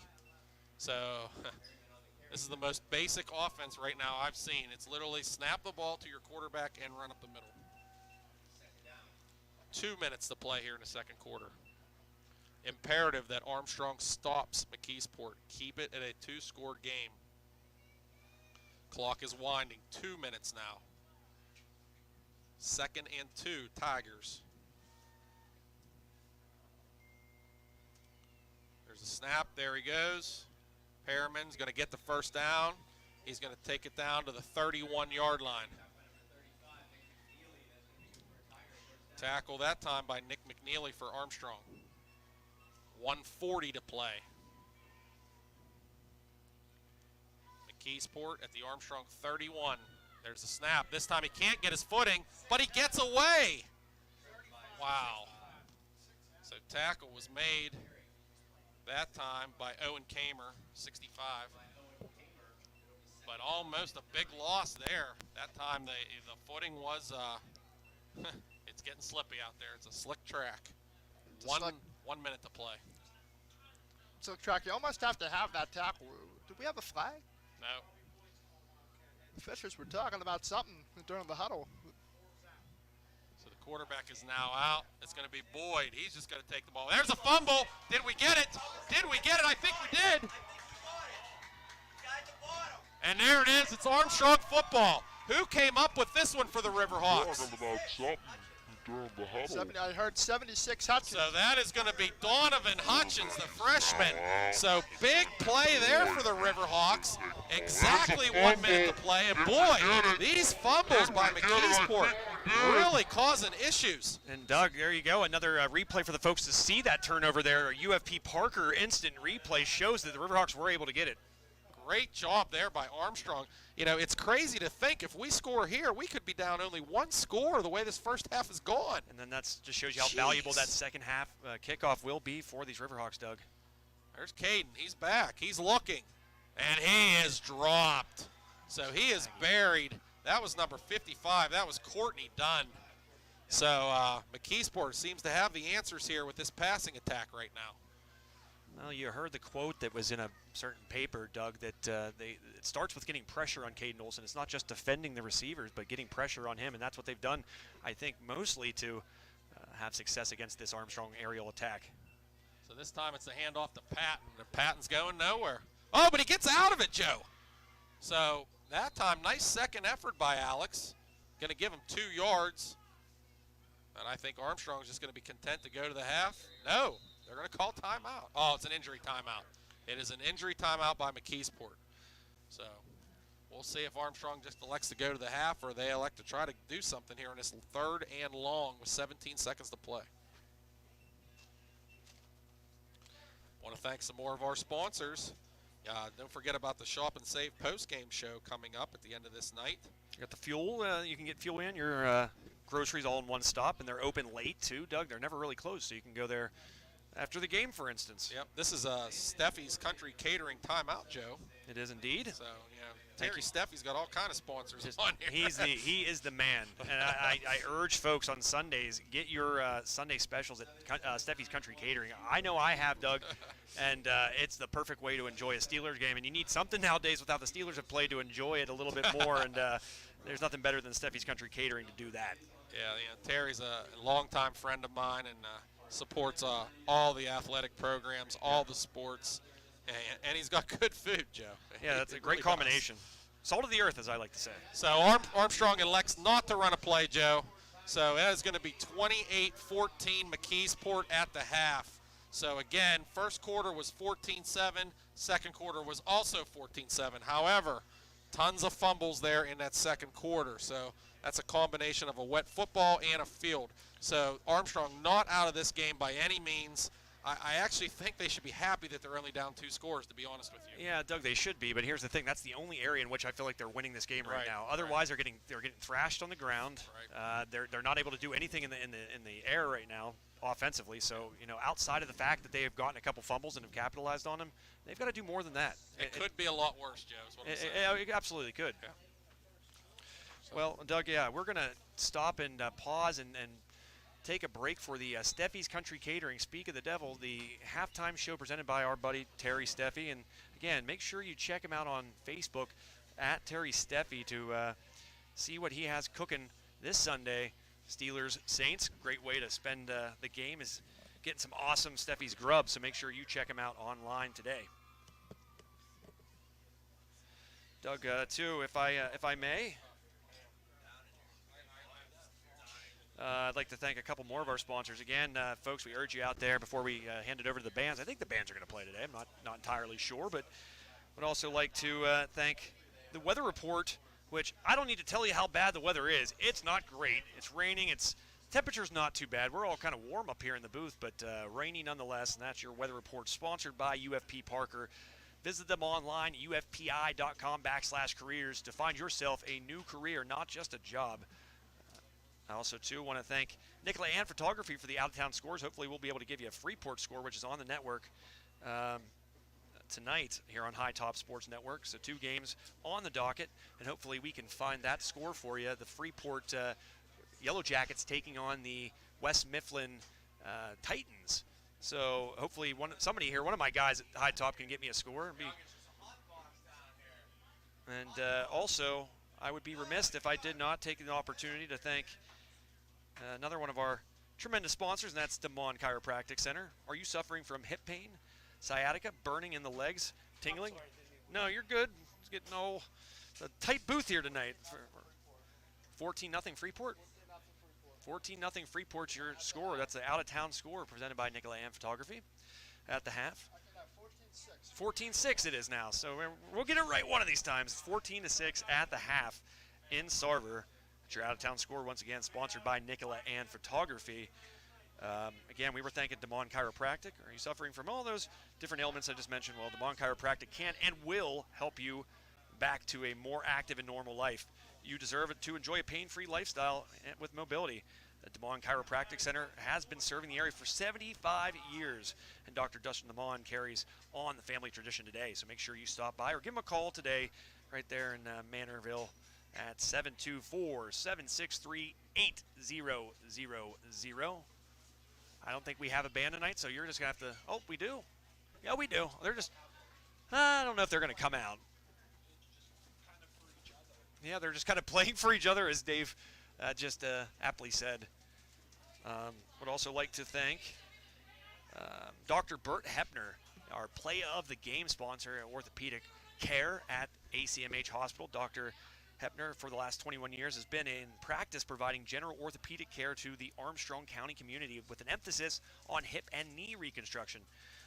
During this period of time, he has also been involved with local athletic programs, providing support to those teams for over 2 decades. Dr. Bert Hepner, DO, is designated as a UPMC Health Plan Hip and Knee Joint Replacement Surgery Center of Excellence surgeon here in Armstrong County and Memorial Hospital, based on his commitment to quality care and outstanding patient experience.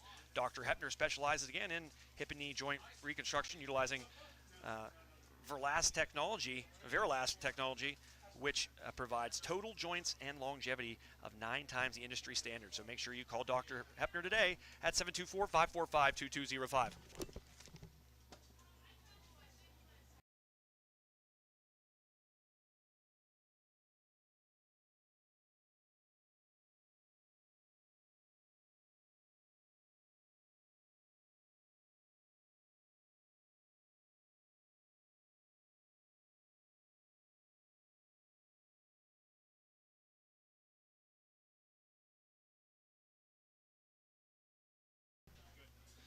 Also, want to thank, on this rainy night, a great place to get a bite.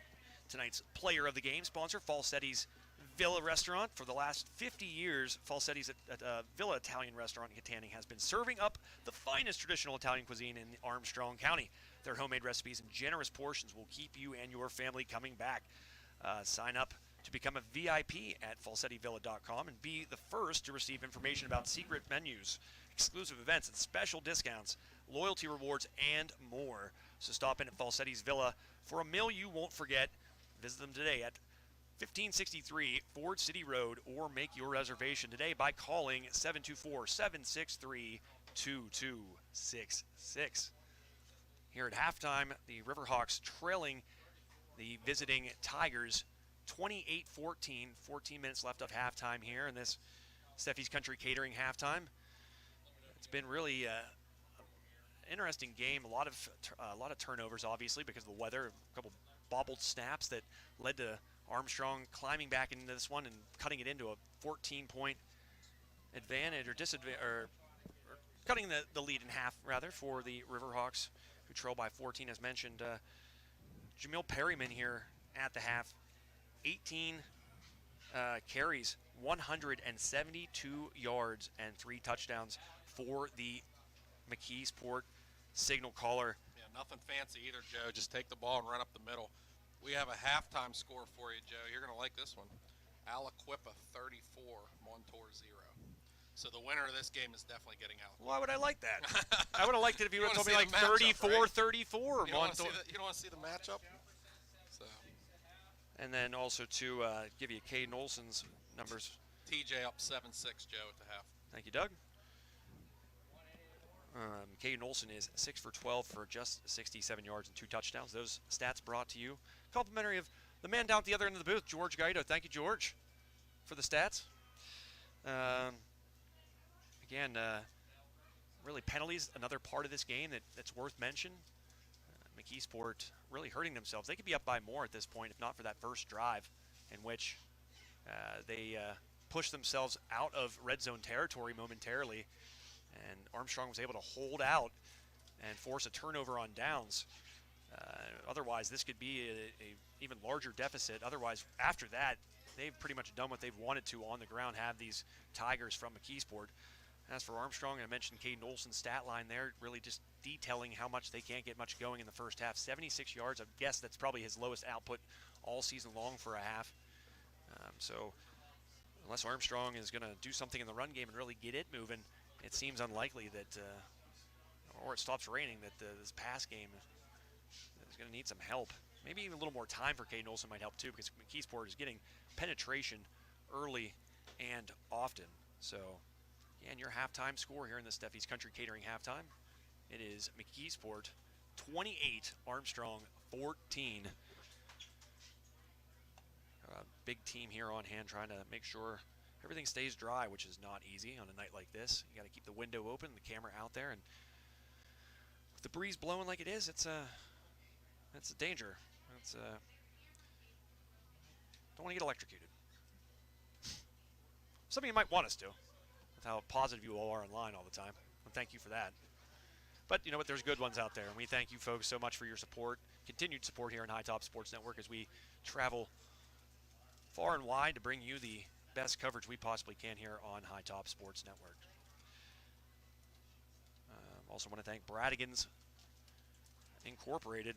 Since 1952, Bradigans has been serving Armstrong and the surrounding counties by providing quality petroleum products and services. Whether you order bulk oil products for your business or refuel your vehicles at one of their 6 CarGuard refueling stations, Bradigans strives to exceed your expectations. Make sure you contact Andy and the folks down at Bradigans today at 724-548-7654. And the CarGuard, what a great idea. Everybody hates getting their card out and having to swipe at just go to the regular old gas station, get a CarGuard. There's 6 locations, probably one conveniently placed by you. You only have to pay at every month or so, or what I think it's every month if I'm not mistaken, and just makes things a lot easier. And you also probably are guaranteed to save. So make sure you give Bradigans a call, a huge supporter of local athletics here in Armstrong County, and steadfast in their support of these Riverhawks as they try to make it further than they ever have in their young history. This is, of course, the 8th year, 2015-16, the first year Armstrong was in existence, and they won their first playoff game a season ago, and looking to advance past that, that would be their high water mark. And so they would be able to have what I think could be described as their best season ever if they could pull off the win here tonight. But a uphill climb as they trail by 2 touchdowns. They will get the ball, as Doug said, to start the second half. But they will need to find a cure for the struggling pass game. Doug, as you put down the last bit of your sub there. Yep. I want to thank the 700 Shop for sponsoring the food in the booth tonight, and Sprankles Hoagies. I want to thank both of them. Yeah, shout out to Ryan. As many of you hear Ryan on the broadcast as he was last week. This week he's relegated to, he told us, concession stand duty. So yeah. So 28-14 here at the half. You know, still got a long way to go. Riverhawk ball to start the third quarter. No halftime show here. Just the conditions are just too bad to do a halftime show right now. Getting some more updates. Did you say Shady Side Academy is winning? Shady Side Academy is up here at the half. Also, too, Doug, I should mention tonight's legal read presented by Lindora Hotel. This broadcast is copyrighted by High Top Sports Network and is the private use of our audience and the Trib Live High School Sports Network. Any other use of this broadcast or any pictures, descriptions, or counts of the game without the expressed written consent of Doug Flanders or High Top Sports Network. Written consent is prohibited. So you either got to hit us up or you got to hit Doug up. Otherwise, it's illegal. But I did mention Sprankle's Neighborhood Market, a huge supporter of us here on High Top Sports Network. We thank Ryan Sprankle and Doug Sprankle and fine folks at Sprankle's Neighborhood Market. And Randy is, of course, down at Leechburg. Thank you all for your support of High Top Sports Network. Did you know that Sprankle's Neighborhood Market's more than just a name and just a hashtag? Do you really know Sprankle's Neighborhood Market? With 3 locations in Katanning, Leechburg, and Saxonburg, Sprankle's has several ways to serve you. Not only do they have the top-tier meat selection, Sprankle's offers handmade sushi and boasts a deli that is chock full of the best meats and cheeses around. And if you're in a hurry, you can breeze through the store and out the door with their newly installed self-checkout registers. Who said going to the grocery store was boring? Stop in at Sprankle's today and put the fun into food shopping.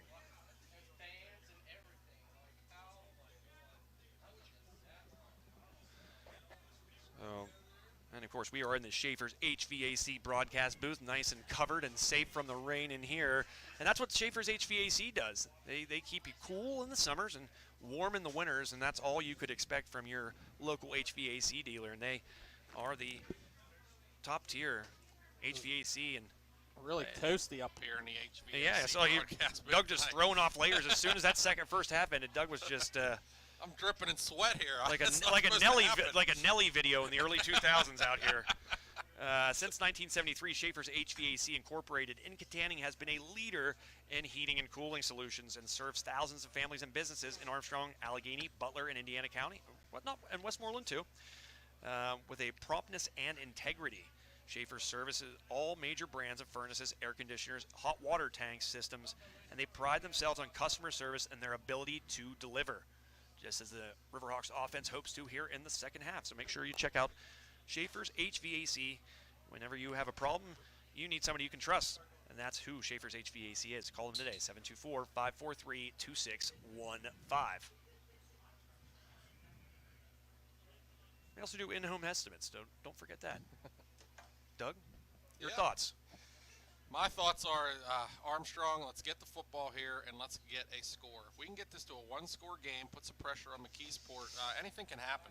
You know, there's plenty of time, no need to panic yet, but you got to make your adjustments. I really hope that the Riverhawks can find a way to stop this option, because right now the only way the option has been stopped is by themselves, by fumbling. At one point in the game tonight, if you weren't paying attention, McKeesport fumbled on 7 straight possessions or snaps. 7 straight snaps.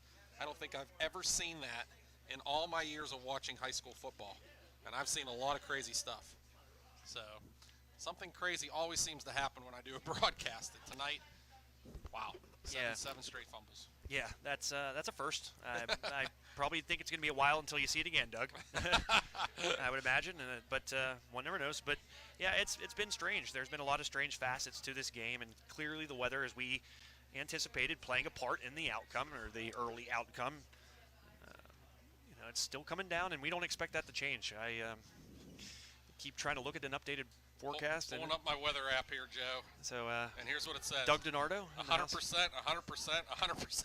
Yeah, and that's pretty much how we saw this as the week went on. And I actually called the National Weather Service, because who better to trust than a meteorologist? They're always right, Joe. Well, he was mentioning things I had never even heard of. There were words being used that are way above my pay grade. And when you look at the radar, Joe, and it's yellow and orange, it's not even green. It's yellow and orange. So, yeah. So, don't anticipate the rain stopping anytime soon here at the Hawks Nest or on top of the Schaefer's HVA broadcast booth, which has been pounding all night. Todd Strobel's favorite. The HVAC broadcast booth. He loves it. So, yeah, it's going to be wet, it's going to be rainy, but Armstrong is going to have to find a way to find success in spite of it, and that's been hard so far. As mentioned, Caden Olsen just 76 yards passing in the first half. It's got to be his low for the season, Doug. I would say it's definitely his low for the season. And outside of that one catch by Isaiah Brown, Yeah, really haven't done anything. It's been really all McKeesport. not much going on the ground either for the Riverhawks. Not sure what Alex Patton's totals are or what the I'd team say is less total. than 10 yards. Alex Patton's been kind of neutralized here, Joe. Caden had that one long run, that one little scamper early on, but that's about the extent of it. So. Yeah, if you took your over/under McKeesport under 5 passes, I think they've attempted 1, Joe. They haven't need to. Nope. They haven't need to. No, and that's what I said there in the first quarter. Whenever you're able to rip off big chunks of yardage on the ground, that's as effective as a pass. That first quarter, it was kind of foreshadowing for how things would go. There were 4 big plays on the ground for McKeesport, and that again was kind of foreshadowing for what was to come. Like we said, easier said than done. People at home are thinking, oh, why don't they just tackle these kids? I mean, they're only 5'9". It's not an easy thing to do. No. Their center of gravity is very low. You're on a wet field. Yeah, we saw some moves tonight, and that one by Boyd when he ran up the middle was able to kind of duck under a tackler and keep the legs moving and get that extra yardage. That was that's the run of the year that I've seen. Well, that was Perryman, the one you're thinking of there, where Perryman was in a pile and he basically vanished. and then he basically reemerged only to scamper into the end zone. So, Doug, what do you expect here in the second half? What do the Riverhawks have to do to see an uptick in scoring? Yeah, number one, no more penalties. McKeesport is too good. You can't put yourself in long chain situations. I'd like to see Armstrong go to more of a quicker pass than drop back. Caden does not have time right now. McKeesport's defensive line is all over him. So maybe a little quicker pass and get some space and get those guys to run. And then make a play on defense. If McKeesport's going to put the ball on the turf, you need to get it. You saw Dozick Zablocki make that huge play for the Riverhawks. Who else would you expect on the defensive side than that young man? Donovan Hutchins, too, there, Yep, Joe. Came up with a big fumble. But the freshman. Yep, and so kind of differing people. You got the wily veteran there, the tried and true Dozick Zablocki, who just seems to be in on every play, and then you have Hutchins, the freshman, who's having a stellar year for such a young player in this varsity roster. So Chase Jablonski also, Joe, has stepped up with some catches. You know what I mean? And that you have to remember with Jablonski getting hit in the head on that play. And it was pretty vicious, and he held on. So give him credit as well. If Olsen can hold on to the football and he can buy some time, I feel like the Riverhawks can get back into this one. But an emphasis certainly on the ability to protect Olsen, give him enough time, because separation for the receivers, I think, will be easier tonight to gain than on most nights, Doug. First possession here, so critical for the Riverhawks, Joe. We can get this back to a one-score game.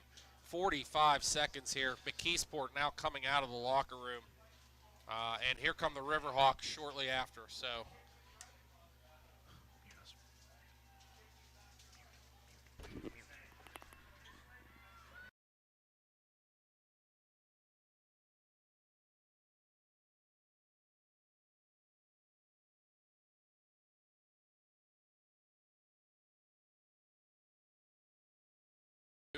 we want to thank the title sponsor, Ryan Bowser, State Farm.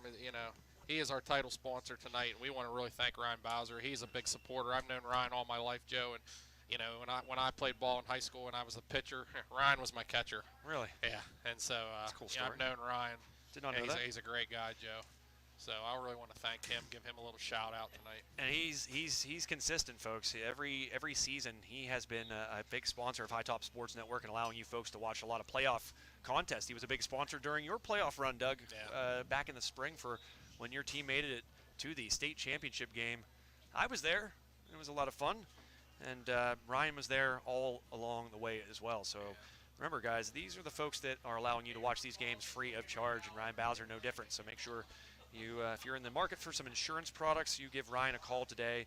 Right there located in Ford City, 724-763-9331. Or you can just visit him online if you can't make it out of the house, ryanbowsersf.com. Yeah, without these sponsors, you guys are all sitting at home, nice, cozy, in your house, and you're not Being out here in the keyboard rain. wizards. You know what I mean? it's just you need to support these people. You know, Terry Steffi and Sprankles and Ryan Bowser, Damon Chiropractic.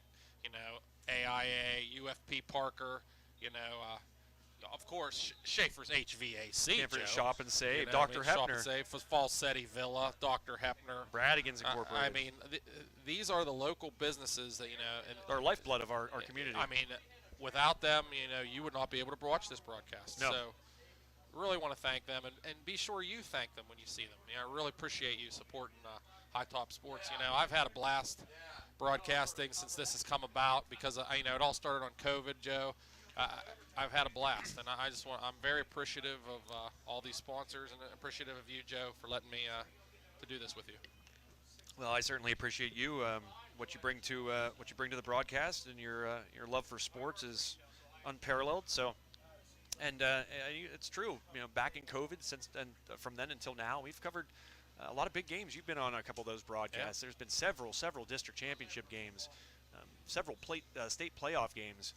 State championship game as of last year, so audio only, but still we got to do it. And man, these big games, they're fun to be a part of, just like tonight. And it's all made possible, as Doug said a moment ago, by our sponsors. So the out-of-state relatives that get to watch games, the grandparents. Yep. There's no way grandparents are going to come and sit in the rain. They're at home right now, and they're like watching their grandkids play, and it's just great for the community. Most certainly, and we hear that all the time, that aunt or uncle out of state is able to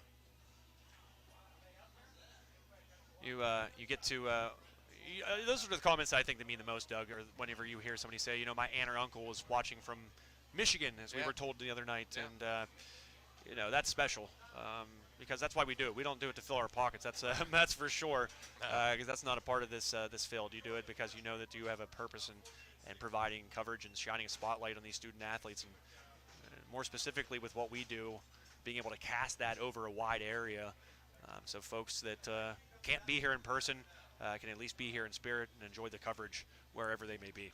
14-6 Freeport. Our other broadcast on High Top. And then that's what's that, shows Doug? you how valuable that we got Mason. Yeah, we're going to send it down to Mason here. Mason. No audio. Nope, we don't have you, Mason. Members of the Armstrong coaching staff. Oh, yep, go ahead, Mason. I got a chance to talk with several members of the Armstrong coaching staff, and what I've heard from the consensus is it was a very intense moment in the locker room. All the seniors, a lot of the leaders come out very fired up, ready to go. They didn't give any hints as to what big changes we could see, big adjustments. They said they're going to go ahead and play their game, they know what they want to do, they know what they want to execute. So it should either way, it should be a fired up Armstrong offense coming back out as soon as they receive the kickoff. Back up to you, Joe and Doug.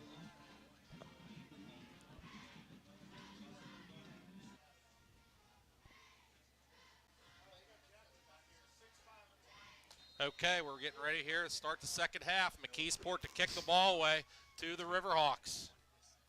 And there's the kick. Isaiah Brown with the ball. He's up over the 25, and he's fighting for extra yards. About to the 27, 28-yard line. Tackle made by Devin Long. We've said his name several times tonight, Joe. So that's where Armstrong will take over, 1st and 10. This first drive, this is needless to say, Doug. It's important to watch. This could be telling for how the remainder of this game goes. What can Armstrong do to establish some offense? It's been quiet thus far. What are they going to do here out of the gates? Yeah, Armstrong County's had to treat to watch Caden Olson over these several years and how he's matured into a Division I athlete. This could be his last half of football here in high school. And there's a quick pass. We talked about that, but it's going to go through Jablonski's hands, incomplete. Yeah, that was low, so you can't really blame Jablonski, but you wonder how hard that football is to grip right now for Caden Olson. And that's what I'd like to see. I'd like to see more of those quick passes. Same formation here, Doug. 3 guys at the bottom. So trips to the right. Caden's back. He's looking. He's throwing over the middle. Has his man. Incomplete. Nice play there by number 23 for McKeesport. That was Caden Holtzman. Isaiah Brown had a step on him, but just couldn't connect. Yeah, just a hair underthrown there. You saw that Isaiah had to slow up a little bit, and that allowed number 23, as you mentioned, to get in the way. 3rd and 10 for the Riverhawks. Their own 30-yard line here. First drive of the second half. This would be a huge first down if Armstrong can convert. Caden's back. He looks. He has a man. It's broken up. Oof. So he had his man there, and that was his brother, I believe, Ian Olson. Nope, Isaiah Brown. Oh, excuse me, that was Isaiah Brown. And 3 and out for Armstrong, so not good. Yeah, not what you want to see on your first drive, and it goes back to that first play, the throw to Jablonski out there. And, you know, you want to pick up something on first down, Doug, at least, you know, maybe get 5, not put yourself so far behind the sticks on 3rd down, because that's what the case has been here pretty much all night. I'd like to see a nice low line drive punt here by Chrisman. Hopefully that's what we see, Joe. McKeesport had some. Oh, it's a bad. And he's going to try to run. Oh, my goodness. He's got room, Joe. He might get it. He's did. got it. Wow. Wow. Jackson Huge play. Chrisman. Woo. Jackson Talk about awareness, Joe. Chrisman. Wow, Jackson Chrisman. What a huge play for the Riverhawks to keep the ball first down. We're going to see a replay of that one here. Let the folks see just what happened there. We thought that was doomed as soon as that one hopped in there. He didn't have a first baseman's glove to bring it in, Doug, but he was able to somehow gather it. Give credit. I didn't see who blocked that man that was deep in the backfield, who had a hand on him. Maybe we'll see it here on this replay. Nope. It was Olsen with the block, Joe. And remember that play. If Armstrong comes back in this game, Joe, remember that play. Wow. All right, 1st and 10, Riverhawks. Caden's back. He's looking. He has Ian. Oh, it's got to be a flag. It's got to be a flag. And there it is. He was all over him early. Number 8, unhappy, but he was definitely there well in advance. Yep, great call by the official. He did a good job of getting position. You could see him kind of keep that one arm out in front, but he was tugging with the other arm at the same time, and that's where the flag came from, Doug. So 1st and 10, Riverhawks. That's going to push it into McKeesport territory, Joe. So Armstrong still a little unorthodox here, but keep moving. And you know, if Armstrong's able to claw back in this one, McKeesport's got no one but themselves to look at, Doug. They've committed some big penalties at some really crucial moments, and they're another example of that. Caden out of the gun. He's back. He's looking to his right. Pump fake. Goes to his left. He's got his man, Ian. No, that was Isaiah Brown again. Excuse me. I thought it was Ian. It was Isaiah Brown, Joe, and that was close again. Very close to hooking up. Isaiah just kept running a little too fast. He needed to kind of slow up a little bit. He outran that football. If he's able to kind of keep help Caden out a little bit there and slow up his pace, that maybe they could connect. But he was on a line there and just outran the football. Yeah, it appears to me, Joe, Armstrong's totally abandoned the running game. I don't know if that's the case, but they really didn't get anything in the first half, and they have not tried anything here in the second half. 3 down linemen only right here for McKeesport, Doug. And there's a quick pass. Dropped by Jablonski. Started running without the football, and you can't do that. And that's that quick passing that I thought that they should try to do, and they are, Joe, but it's just not working. 3rd and 10. Just such tough conditions. Indeed. But those teams have to play in them. That's the thing we keep trying to remember here, as much as it's certainly hurts Armstrong more. There's Caden, he looking downfield. There's Isaiah through his hands. Little high, Joe, and wet football. And normal day, you think that's a good placement of the football, but now this is probably 4 down territory. I would agree. So forget the punt this time. Although here comes Dozick, here comes Jackson Chrisman. Here's the thing. You have a chance to maybe pin McKeesport for the first time all night. They've gotten great field position on a lot of change of possessions here. And they've had issues. So Armstrong probably hoping that they don't. Weird formation here, Joe. Another bag of tricks possibly. No. A little quick punt, so there's not have to be a long snap. And nobody deep. A beautiful job there. There it is. A nice job by the Riverhawks. Down at the 9-yard line. That's where McKeesport will take over. I like that call, Doug, because, again, McKeesport's really know nothing but getting the football in advantageous field position. And right there, not the case, is they'll have to go 91 yards if they plan on putting it in pay dirt. Yeah, and again, McKeesport have those fumbling issues, Joe. If they fumble here, Armstrong's going to be set up in prime position to punch it in.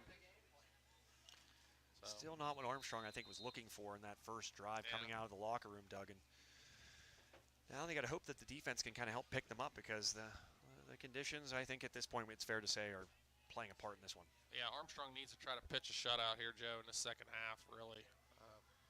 Let's see what happens. There's a quick, again, it's just quarterback keeper. There he goes. Give him 11 yards, Joe. First down.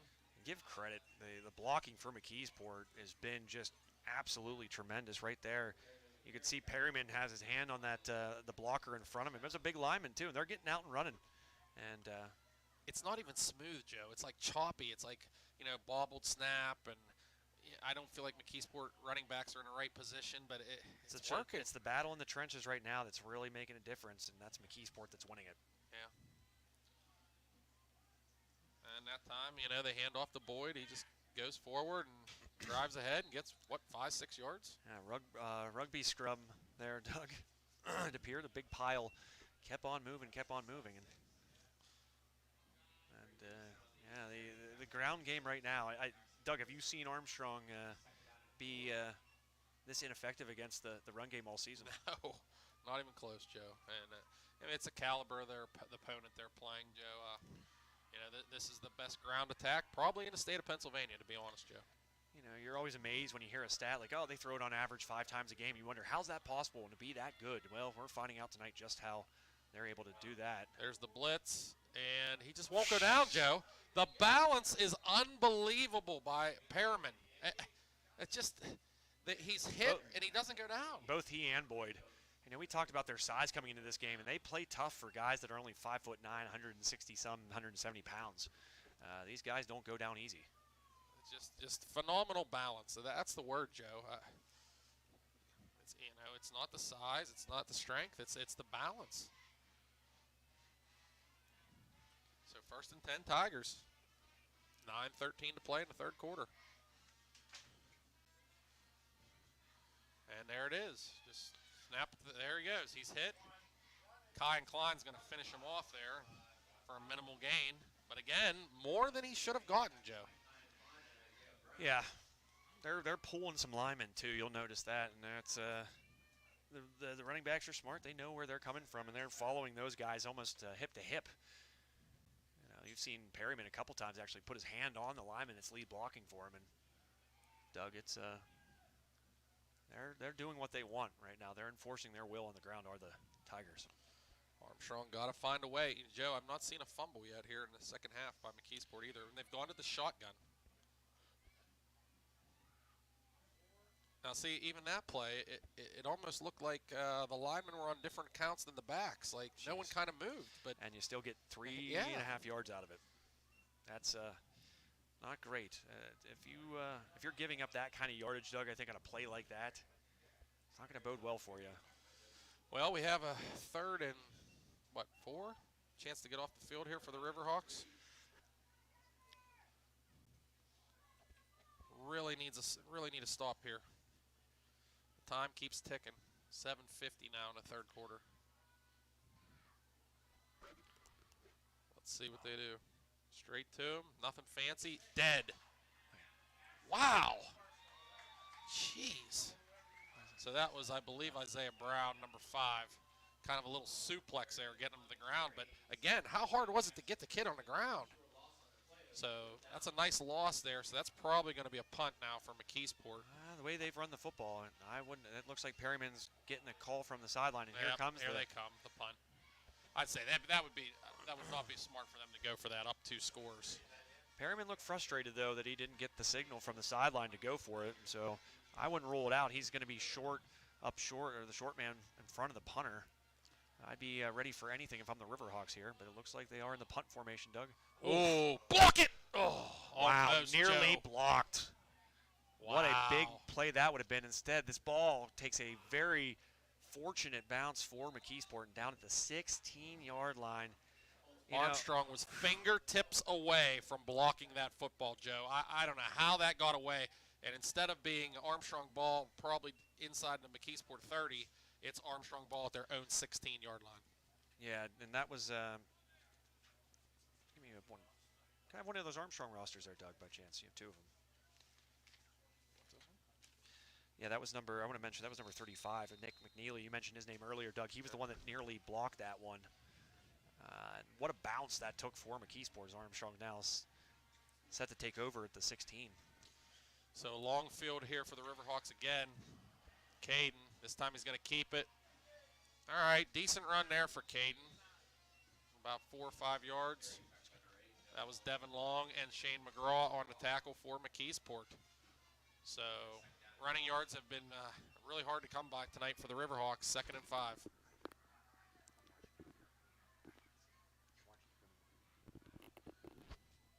Rain continuing to fall here at Armstrong Stadium. You know, that's one thing too, Doug. You kind of saw it there. Armstrong getting back to the line quickly, but they haven't really, that one nearly getting picked off. But they haven't had the same sort of up-tempo that we've seen throughout the year. Yeah. So Ian Olson unable to haul that one in. And, Amon Knight with the broken up play there for McKeesport. Now they have a little bit of urgency getting back to the line. No long time in the huddle. 3rd and 5, Riverhawks. Trailing 28-14 in the 3rd.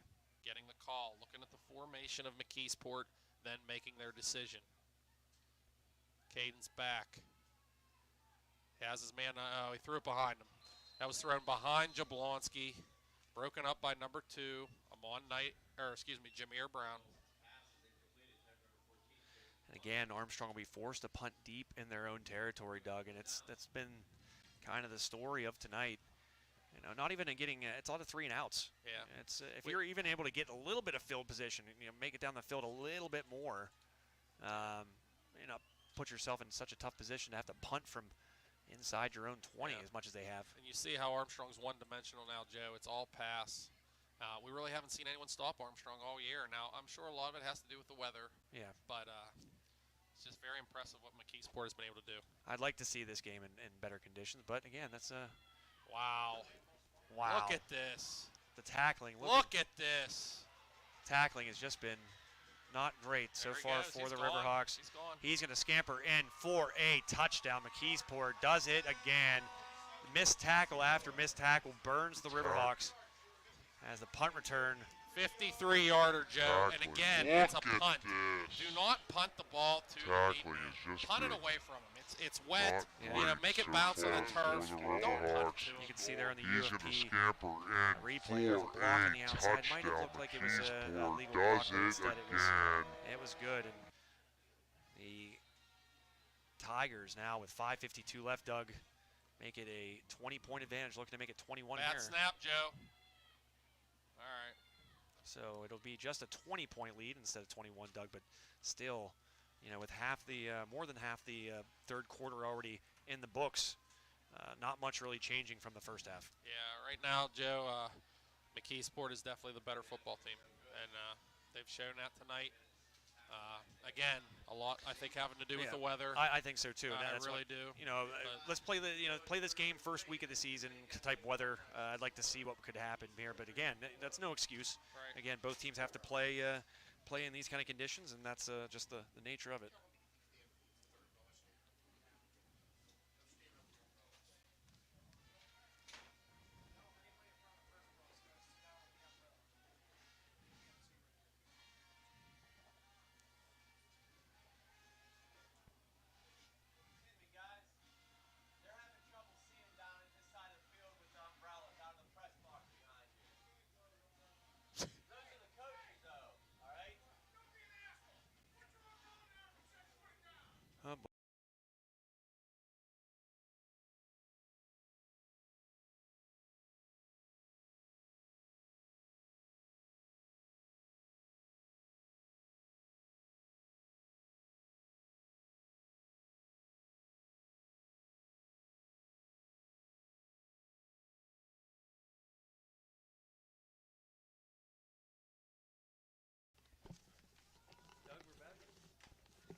That was a touchback, Joe. So Armstrong's going to take over at their 20-yard line. Tempers flaring. Yeah. Not a lot of unhappy Armstrong folks right now, Joe. Well, there are probably a lot of empty stomachs, and we have plenty of sponsors we can point them in the direction of if they need to fill their bellies and be a little happier. Doug, Sprankles, Steffi's Country Shop and Save, Steffi's Country Catering. I've got plenty of them. Let me get a bite. Smile. So there's a run, and again, tough sledding. The Patton. I'd like to know how many carries Patton has here so far, Doug. It's not been, you can probably count them on one hand. It is McGraw and Long, the same guys over and over again on that McKeesport defensive line. There's just no running room. Mason Flanagan down there on the sideline for us, patrolling, and hopefully maybe we can talk to him here shortly. Get a feel for how things are down on the sideline, Doug. And there's Caden. He steps out of a tackle. Joe, oh, it's coming back. That's gonna And be it's picked intercepted. Look out. by Perryman again. Or no, is that That's Boyd? Boyd. That's Boyd, Joe. Make it number 8 on the season for him, Doug. Number 8. He probably has more interceptions this season than Armstrong has rushing yards tonight. Holding Armstrong declined, Joe. And again, McKeesport takes over in primetime real estate. Yeah, things going from bad to worse, Doug. Very quickly here in the rain at Armstrong Junior Senior High School here on this Friday Bowser State Farm game night.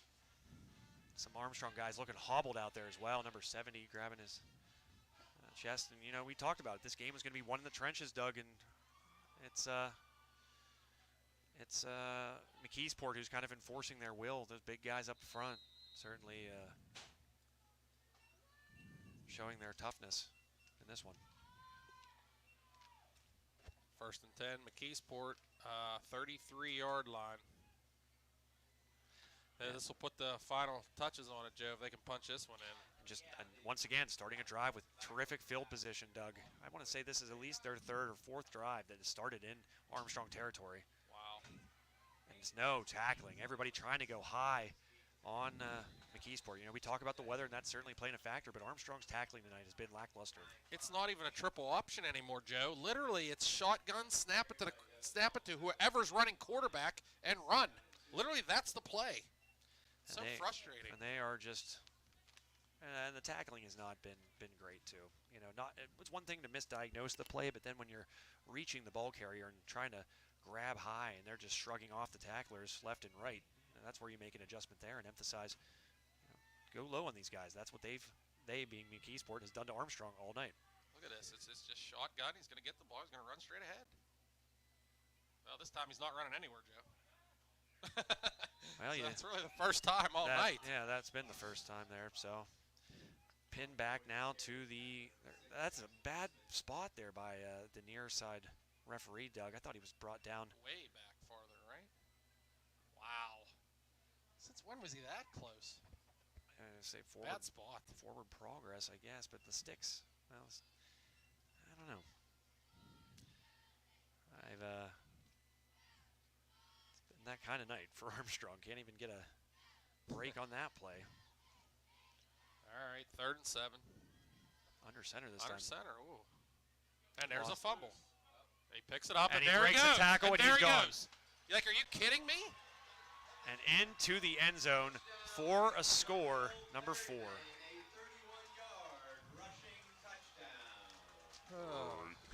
Again, off a fumbled snap. Just pick it up and run to the house. Jamil Perryman doing it again There's a for fumble. these He Tigers. picks it up, and They there he goes. Tackle, and he more goes. of the same. You're like, are you kidding Lead me? 40-14. And into the end zone. Instant replay by UFP Parker. Make sure you log on to UFP Parker or UFPI.com/careers to find yourself a career and not just a job, a place where advancement and opportunity is yours. Make sure you check them out today, UFPI. So the extra point is good, Joe. That was the extra point was brought to you by the one, the only AIA, Armstrong Indoor Athletics. Make sure that if you want to, I think we have a graphic up there that I like that really says it all about Armstrong Indoor Athletics. If you want to be the best, train like it. Am I right, Doug? Yeah. You're looking just real sad. We got to get you going. Come on. Yeah. It's not over yet. I know. I'm down, Joe. I'm not going to lie. I'm a little down right now. If you want to be the best, train like it. Yeah. But AIA, thank you so much to the awesome folks there. It's a great facility and continues to grow, and the resources that are there. Spent countless hours down at AIA with my girls and with my boys that I coach, also the travel team, and they're putting in a new field, Joe. Like an entire field. Yeah, an entire field in the back half of that building. So something you guys definitely want to check out is AIA. So that should be done, I believe, this winter, Joe. That's sweet. That is just terrific. A great resource for the local community and those that want to learn the sports of either baseball or softball. All right, there's the kick. Here we go. Up the middle, Isaiah Brown to about the 30-yard line, Joe. That's where we're going to take over. Now, as I see that kickoff, it just reminds me of just how much McKeesport is taking care of business in every layer of this game, every level of this game, the special teams. Yeah. We talk about, you know, the kicking game, the kickoff game. There was a touchback on the last kickoff prior to this one. Yep. You know, they've done their part. They've done the things that they needed to do. Yeah. And it's just not been the case for Armstrong. The conditions, we can talk about that until our eyes turn blue, Doug, but ultimately tackling high and allowing fumbled snaps to be picked up and advanced for 30-plus yards like you saw in that last touchdown, and that's just it's deflating. Quick pass to Jablonski. This time it is caught, Joe. Still low. 5 yards. And I don't think you're going to see as much of an aggressive play now from McKeesport, Doug. You kind of see a little bit of a cushion by that secondary that's been as advertised.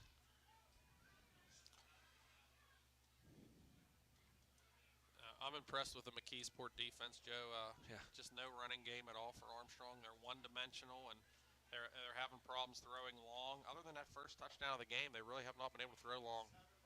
And that's how you tackle right there. Wrapped up and brought down was the general, Alex Patton, the junior.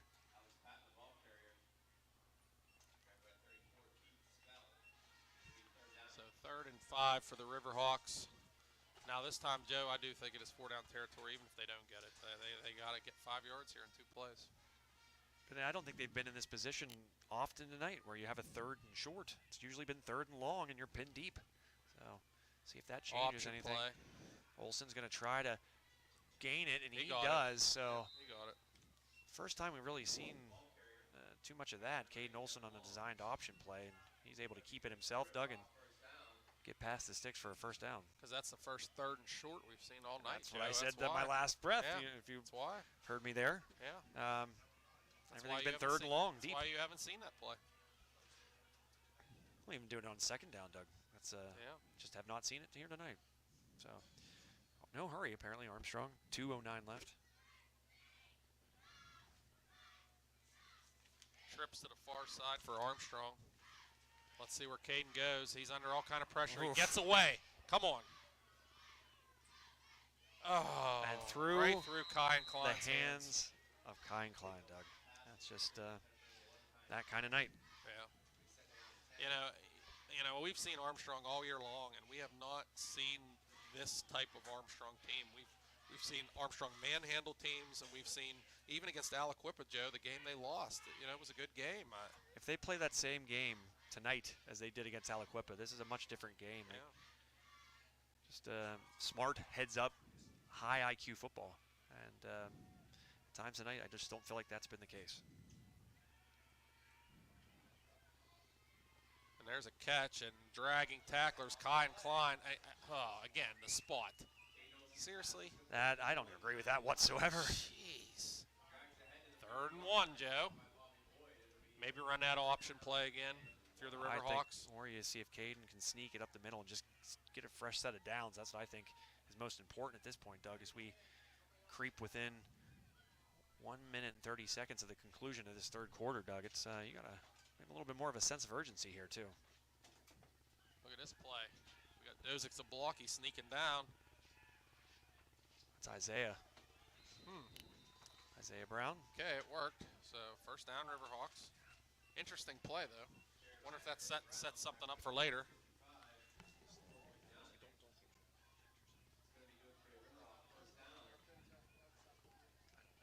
First down, Armstrong in McKeesport territory.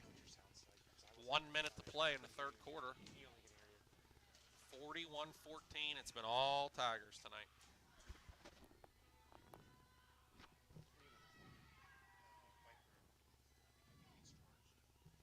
So there's a handoff to Patton. Wow.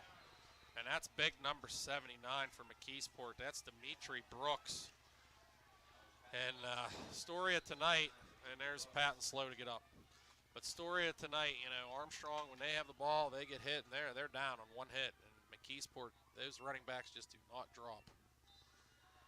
So clock winding. We're 40 seconds here in the third quarter. But, you know, just schematically and just, again, high IQ, they're tackling well, too. They're not missing the kind of tackles you see Armstrong on defense. And it's, they're playing the kind of game you'd expect from a team that's 10-1. And Caden's back, and he just gets dropped.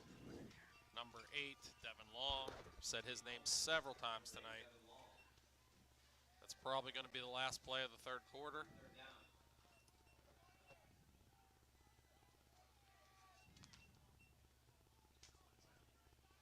That will be the last play of the third quarter. So 41-14, another quarter dominated by McKeesport. McKeesport outscoring the Riverhawks 13-0 in the third. So first quarter, we have 14-7, McKeesport. Second quarter, another 14-7. And now the third quarter, 13-0. So that's 3 wins for McKeesport in 3 quarters. This is high school football. We've seen some crazy things, but Armstrong facing a very uphill battle here to start this fourth quarter. Yeah, it's been, and you said it this quarter, Doug, it's been an Armstrong team we haven't seen this year. A lot of uncharacteristic plays and a lot of uncharacteristic characteristics about this team. The bad tackling, really going high on a lot of these guys. You know, we talked about how good they've been in the middle of that defense. And tonight, that's where it seems like a majority of these McKeesport plays have taken place. Just been runs right up the gut, undisguised. You know what they're going to bring at you, and they have feasted on this Armstrong defense when they on the run game. What? Yeah, I know. And we the weather's indicative of the mood here right now. It really is. It's a quiet Armstrong right now here in the Schaefer's HVAC broadcast booth. But all right, 3rd and 10. Let's go, Armstrong. Let's win a quarter here. 12 minutes left, Doug. What can they do? Caden's back. He does have some time, and it's a quad. Isaiah Brown holds on. Again, not clean, Joe, but first down. I like that route, too. You saw him come back to the football, Doug, and really haven't seen that kind of play. It's go routes worked all year, but with the weather like it is, kind of play calling has to be,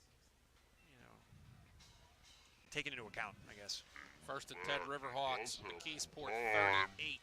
And it's a quad. Isaiah Brown holds Same play, on. Joe. Dropped. It's just, they just can't hold on to the football.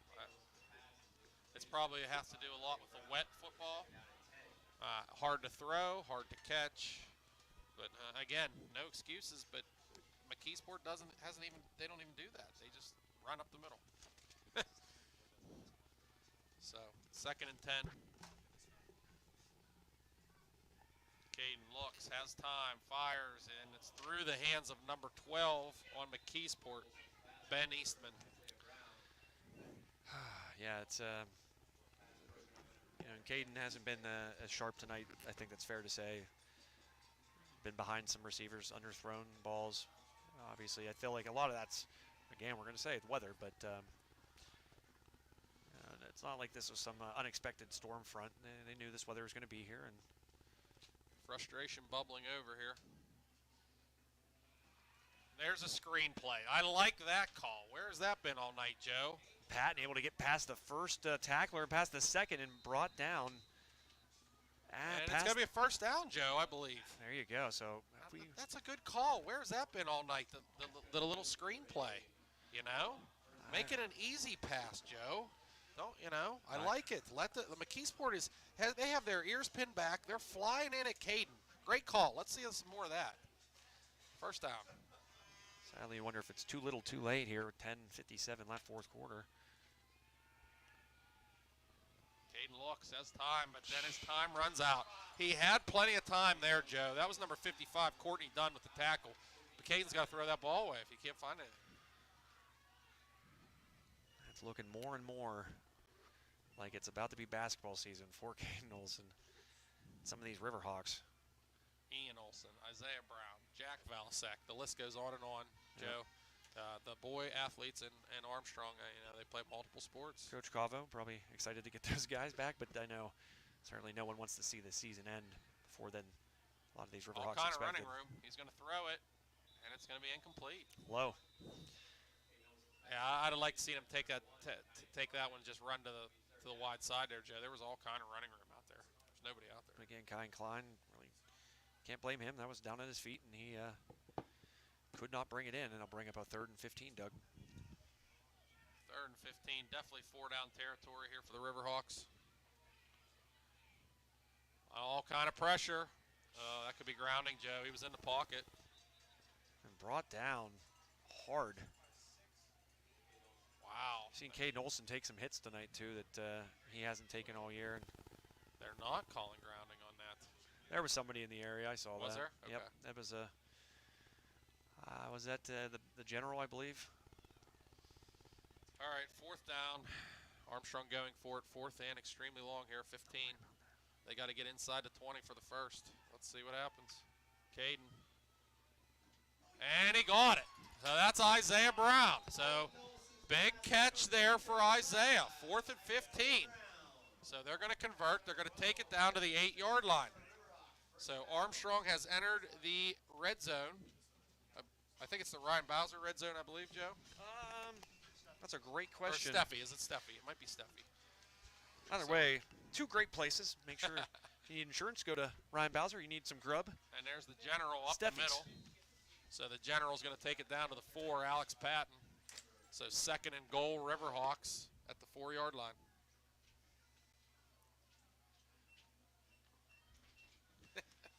Too little too late, though, Doug, I wonder. Yeah, you said the red zone? It is Steffi's Country Catering. Caden looks, Isaiah Brown incomplete. The ball was tipped, so there's no interference on that play. So that'll bring it 3rd down. And a late penalty. I think it might go against the Riverhawks. Maybe frustration starting to boil over. The one thing that McKeesport, we said, needed to clean up was the penalties. And, Joe, I don't think they have a penalty here in the second half. That's a great point. That's what really gave what side? Not sure. Yep, against the Riverhawks. And saw that. That was a frustration foul, Doug, right there, and that will pin the Riverhawks back deeper. But that's a great point that you made there a moment ago, Doug. The penalties were something that was glaring early on for McKeesport, and they've cleaned it up and done a nice job of avoiding that here in the second half, where they've just taken over 41-14.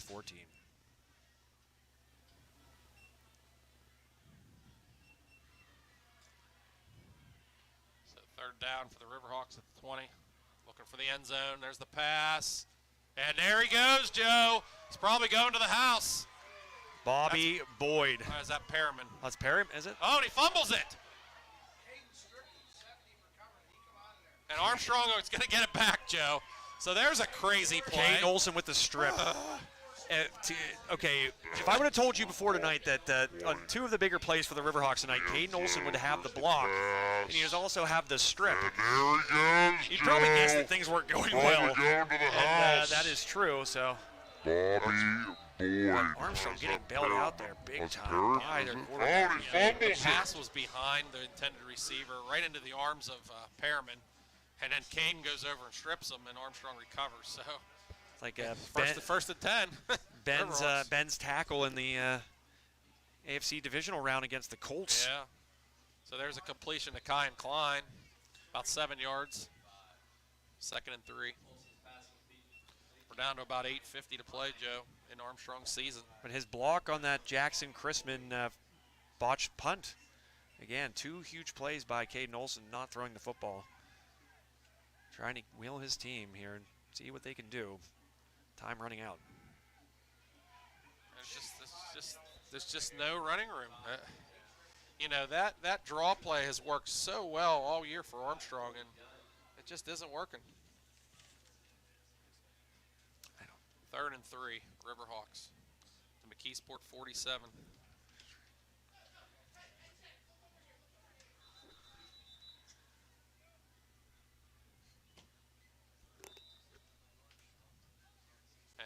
timeout McKeesport.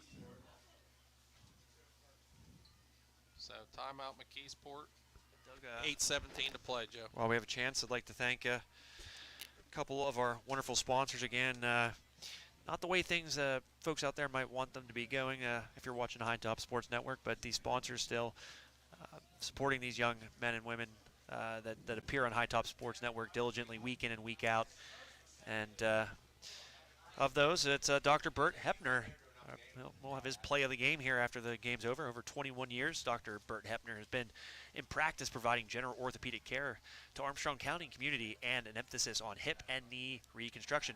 And during this period of time, he has also been involved with local athletic programs like the Riverhawks, providing support to those teams for over 2 decades. So helping out in many ways is Dr. Bert Hepner, and we appreciate his support here as we are in the postseason, the WPIAL quarterfinals. And the winner will go to the semifinals and play what it can be presumed to be Aliquippa. It'll be a rematch if McKeesport can hang on, Doug. Yep, it's looking like Aliquippa McKeesport on the one side of the bracket in the WPIAL semi, Joe. Option play, nice play. Alex Patton cuts it, first down. Nice job there. Very nice play. We need to see more of the option. Maybe that's the answer to run the ball against McKeesport, Joe. Yeah, really didn't see much of that up until this half. And the screen, I would like to see the screen again. You know, we've only seen that maybe one time tonight also. Yeah, you made a great point whenever that play was successful by the Riverhawks when they were able to use that screen for some nice yardage. You know, they're trying to get in there at Olsen. They are really trying to put pressure on him and maybe over-anticipating to an extent. And it's something that you have to take advantage of if you're Armstrong. You know, a team that's kind of overplaying. That's what the case was there. So time running out, though, Doug. 8-10 left, and a very, dare I say, insurmountable deficit late in this one. Yeah, we have a McKeesport injury. What do you got there? Shady side. Shady side 31, Elizabeth Forward 10. So that is a huge upset right now. Out of town scores. That's in Freeport's division. That's 3A, Joe. Ooh, yep. So We'll maybe hopefully have a Freeport score for you. But that was your out of town score that Doug just mentioned. Presented by Lindora Hotel. Thank you. Thanks to the folks at Lindora Hotel. Great wings there, Doug, if you're a wing guy. Yeah, I am. I'd like to check out that place, actually, Joe. Right there in Butler. So, 1st and 10, Riverhawks. 7:46 to play in this game. And there's the option. Fake this time. Caden. Just nowhere to go, Joe. Defense just been great. They've handled their business.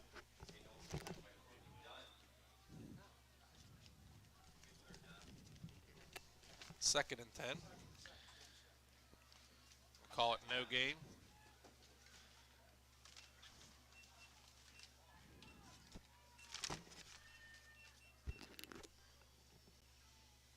You can tell Armstrong kind of, dare I say, conceding here, Doug. Not in any kind of hurry.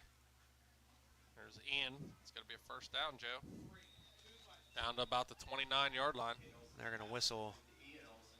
That will stop the clock. They're whistling out of bounds, I guess. Didn't look like he did.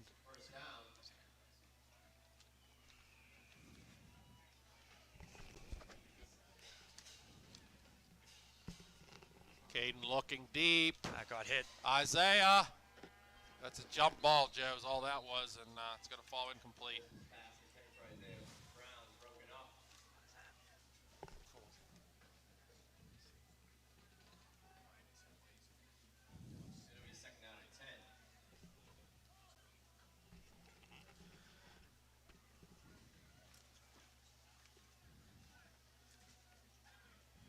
So 2nd and 10, 6:48 to play. Armstrong trying to get on the scoreboard here. They have not scored here in the second half. So hopefully they can punch this into the end zone. We'll still have the Shop and Save post game for you after this one and give you some of the awards. Play of the game, that's by Dr. Bert Hepner. Nice ball there. That's going to be a walk-in touchdown. So there's a nice pass. Caden, little post pattern to Isaiah Brown. He's going to walk into the end zone, and he's going to make the score 41-20. See the UFP replay here, Doug. And then you said that was a laser right there. Olsen seemed like that was the best throw he's had all That's night. going to be a walk-in touchdown. Still kind of the same So weather. there's a The nice rain's still coming down as pass, badly as it King. has. And but that one a perfect strike to Isaiah Brown for his second score. Oh, terrible snap. What was that, Joe? Not sure. That looked like a ground ball I would hit in pregame. Giving infield drills. I said earlier, we got a lot of baseball analogies. Maybe that's why AIA is rubbing off on us. Armstrong Indoor Athletics, we're talking about him so much. But that snap that Jackson Chrisman scooped up, I said he didn't have a first baseman's glove. Might have helped him. All right, so let me make this extra point a little bit farther here. Let's see. He's going to blast it through. Hunter Reed, as he's done all year, he's been a nice piece of this Armstrong team is Hunter Reed. So it is now 41-21, 6:40 to play in the fourth. Still a tall task for the Riverhawks, but it's got to start chipping away here. You got to go for the onside here, don't you, Doug? I would think, especially with the wet conditions. And, you know, we've already seen McKeesport take a kick back to the house on a punt. So. And, you know, you brought this up early on until finally Armstrong did get a fumble recovery, but how many did McKeesport mishandle before Armstrong actually came up with one of those fumbles? Yeah. It was about 8, Yeah. I want to say. That's not an exaggeration. 7 consecutive snaps, by the way. And all of which the Tigers were able to gather back up And make forward progress, Joe. Right. If you're fumbling 7 times in a row, obviously you got a first down in there, you know. That's a stat that I don't think we'll get the. There's been a lot of stats here tonight, Doug. I don't think we'll repeat in future games possibly, but that is one that is rare.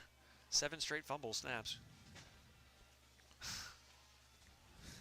You just laugh when you say it. Yeah. You'd never, all the football you watch in your life, you've probably never seen that. I don't care if it's midgets the whole way up to. Caden Olsen on the kickoff here, mind you. Pay attention to that. He's on the field here near side. Yeah, this is definitely going to be an onside. Why is he on this play? Why Caden Olsen? Here we go. There it is. And it's muffed. Oh. Wow. There was the chance. Whoa, and there's 15 against McKeesport. Right in front of the refs. They don't all care. the refs, all of them. And I think it was a little bit of acting going on too. Definitely. So give him that was Chrisman. Give him an Academy Award. I'll give him the Academy Award, but just the silliness of doing it when multiple refs are standing right in front of you, and that's just kind of the arrogance I think that is the fact you're up that big. You don't care if you give up 15 yards at this point. Don't care. So. Well, Joe, I'm going to go out on a limb here and say McKeesport's going to be at a shotgun, and they're going to run up the middle.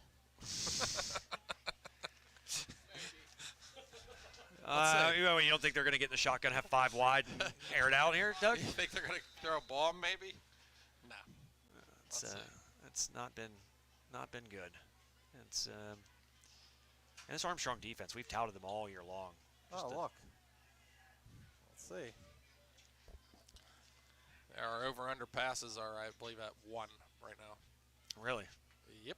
Well, hopefully folks out there And took there's the under. Shotgun, and he handed it off, and then again, look at this. Look at the strength. Just unable to bring him to the ground. A late flag too. We'll see what this is, Doug. Might go against Armstrong. Kai and Klein kind of signaling that he thinks it's going to go against the Hawks. You always hear keep the legs moving. This team, they epitomize that term, Doug. Face mask against the Riverhawks. So you have him pinned back, and that was a late flag too. Why are you grabbing a face mask? Why are you hitting him high at all? They're having trouble getting to the ground. You hit him low, get his legs, get him to the ground. If you see at what point they decided to throw that flag, he was already going to probably be whistled dead. And it's just probably a frustration foul, and I understand that. Armstrong, 1 loss to this point. That to Aliquippa. Early on in the season, this team knows nothing but success. Really, since then, like you said, and even in that game against Aliquippa, Wasn't Armstrong. like this. No, it was not like this. This has certainly been their. I think it's fair to say, Doug, their worst game played here in 2022. Oh yeah. And McKeesport has a lot to do with that, Joe. They have not seen running backs like these horses. Man, We were curious how the 5'9" part of that, and they're not heavy either. 160, 170, how that would play into it, and has not. So. It's a timeout, McKeesport, Joe. They have one left in the half. Well, Doug, the game, the outcome isn't joyous, but you know what is? Our sponsors. I mean that we were so lucky to have all these folks, and I was actually talking to a couple of the High Top guys at the High Top Studios today, and how humbling it is to see the support that we've received from a lot of our sponsors this year on High Top Sports Network, and going back to when we first started in 2020, we just have the best sponsors. I say that completely wholeheartedly. So I want to quickly just run down our sponsors for tonight's game and make sure you folks take note of who they are and stop at their facilities and make sure you look for their goods or services the next time you're in need. That, of course, tonight's player of the game sponsor, Falsetti's Villa. Title sponsor, official broadcast partner, Ryan Bowser State Farm in Ford City. Scoreboard sponsor, Sprankle's Neighborhood Market. Pre-game show, Damon Chiropractic. The halftime show, sponsored by Steffi's Country Catering. The post-game show, sponsored by Shop and Save, Franklin Village. The broadcast booth, Doug, I think you know who that might be sponsored by. HVAC Schaefer. That's right, Schaefer's HVAC indeed. The Extra Point, Armstrong Indoor Athletics. Red Zone and Timeout, sponsored by Steffi's Country Catering, where the Mills stick to the ribs, as I like to say. Instant Replay, sponsored by UFP Parker. Play the Game, Dr. Bert Hepner, orthopedic surgeon. And the Drive of the Game, Bradigans Incorporated. Thank you so much for your support. Used to call that play student body left, Joe. Snap the ball and run that way. That's what that was. I'm not kidding. Yeah, it doesn't matter whether it's the first quarter, fourth quarter. This team is just they haven't disguised very much, Doug. As you aptly said there earlier, it's been what you see is what you get. And as a result, McKeesport leading by They're going to be tough 3 to scores. stop. It's very impressive. It's going to be a good game next week against Aliquippa for sure. As I think we can now say that that's going to be Having seen both of them, Joe, I like McKeesport. a lot of running of the football. You can expect that. Look at him just carrying guys first down. Look at And this. that's a guy that's 5'9", 170, and he's got multiple guys pulling on him. Talk about tenacity. You know, if that was me, and I'll always, tell you if I think I underestimated someone, I might have with this young man, along with Bobby Boyd. Their size, when you look at that on paper, and you look at what the Riverhawks defense has done this year, it's easy to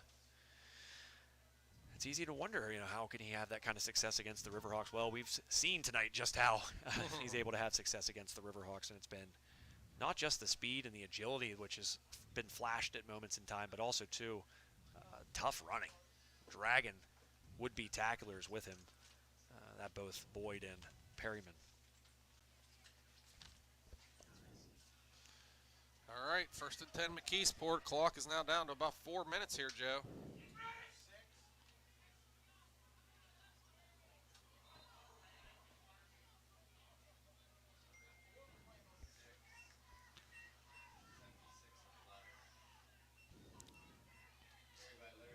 Well, a little plug here. We will have some more action on High Top Sports Network tomorrow. We're going to have a WPIAL volleyball That's contest. right. The Freeport Yellow Jackets in the quarterfinals Quaker Valley. against Quaker Valley at North Allegheny High School. So if you like some volleyball and you're not ready for those winter sports quite yet, we have some volleyball on tap tomorrow. Make sure you check that out. Need to get a Freeport score, Joe. Maybe there'll be another football game next week. There's a fumbled snap, Joe. And he picks it up. And there he goes. Like, unbelievable. That right there's the story of the game. Just show that play. Yep. How do I show the story of that play? Wow. See if we can see a Here's your replay of that. here's your update, Joe. Freeport Snap, 42-6. Joe. Look at that replay by UFP Parker. Just There it is. making people look bad. Left Like, and right. What a unbelievable. run there by Perryman. What was their score there, Doug? Freeport Yellow Jackets 42, West Mifflin 6. Wow. So the Yellow Jackets putting it on West Mifflin, and we worried about them with a 220-pound running back giving it to Freeport. Not so fast, my friend, as Lee Corso says. The Yellow Jackets looking like they're going to advance. They're gonna pull the number 1 seed next round, Joe.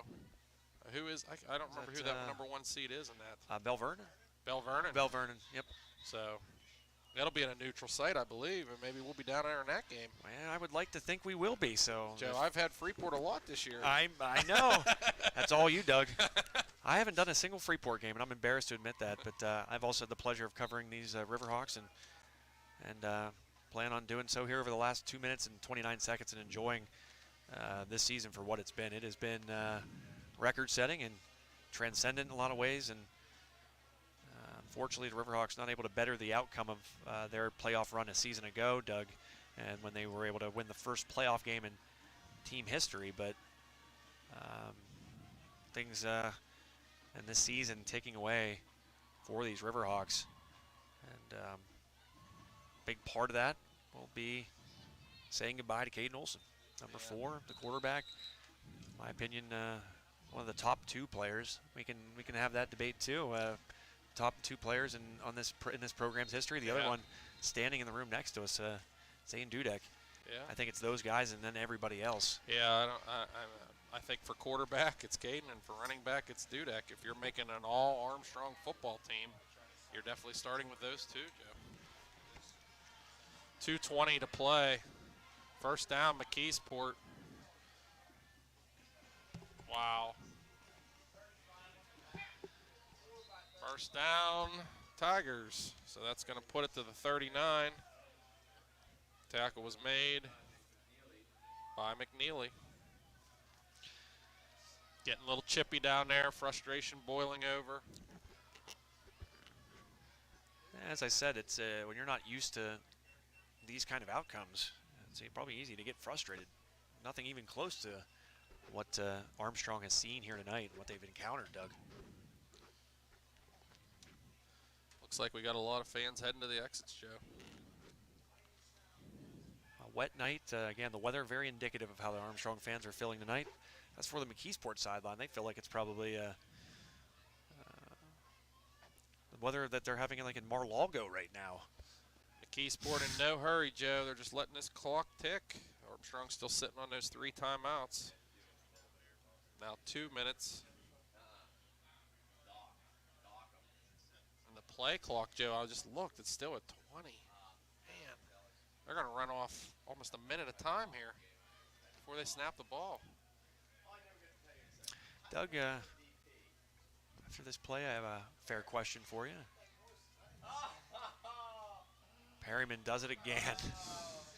Looked like he might have been dropped in the backfield. Instead, he just makes one move, makes a guy miss, and takes it up past the line of scrimmage. But, Doug, your favorite moment from this season, it can't be a whole game. I know you're going to say maybe the Aliquippa game and what that meant, but is there a play watching these Riverhawks this year that really stood out to you?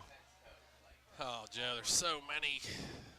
You know, obviously the big plays that come to mind are the ones to Isaiah Brown. The crazy catches from Caden to Isaiah. Yep.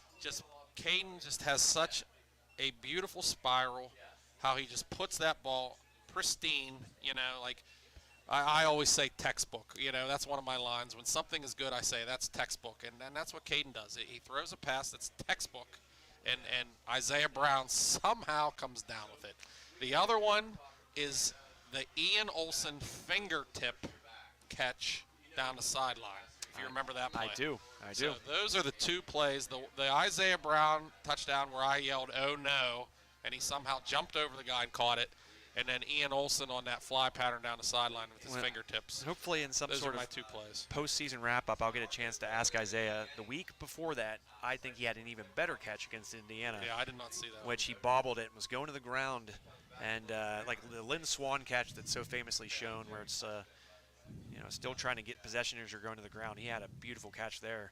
There as you goes said, Boyd. Followed it up a week later with just as good of a catch. So, I agree with you. I think that the Isaiah Brown and Caden Olsen connection was certainly something that stood out to me. But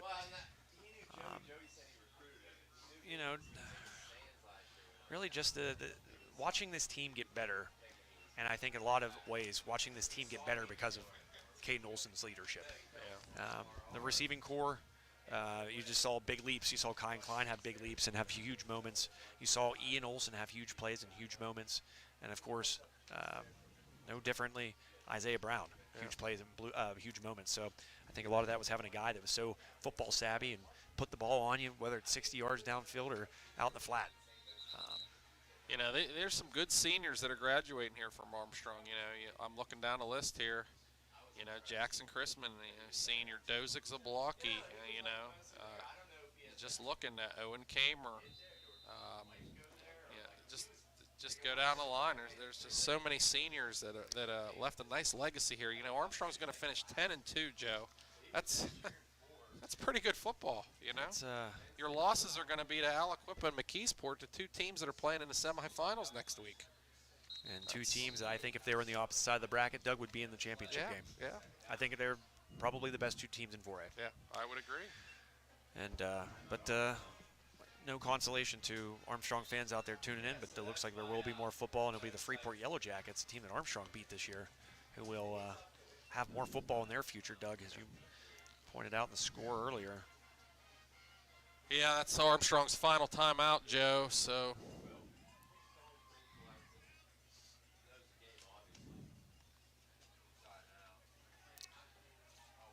Again, frustrations boiling over there for the Riverhawks.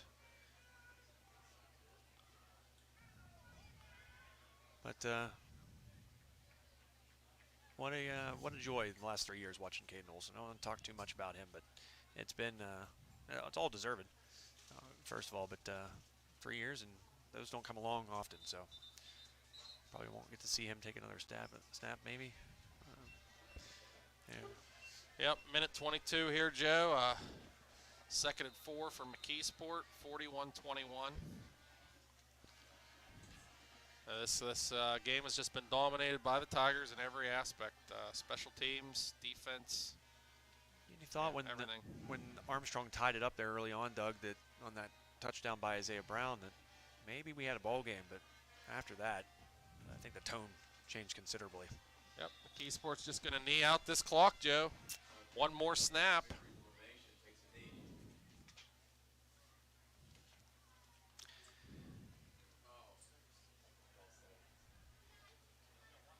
So we'll make sure you stick around. We'll have some things to hand out, including in the post-game show, which is presented by Shop and Save at Franklin Village Fuel Center. Don't forget about the fuel perks and the fact that they have their pumps open late for you if you're leaving the game right now and you need fuel.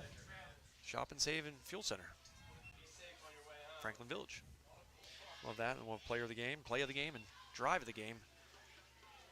Well, that's going to do it, Joe. That was the victory formation snap. So your final score here from Armstrong Stadium, McKeesport 41, Armstrong 21.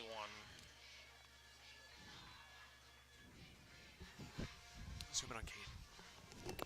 So fourth quarter, Armstrong was 7. McKeesport did not score in that fourth quarter.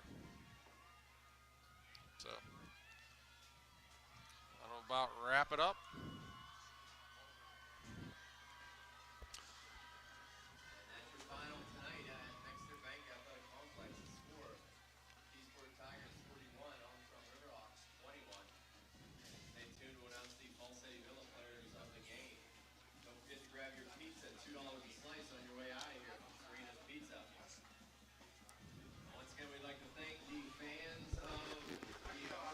Interviews, Mason?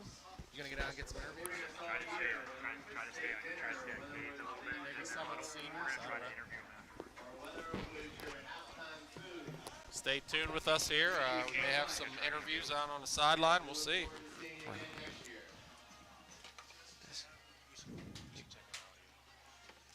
What's this? Hey. Is any charge? You can Yes.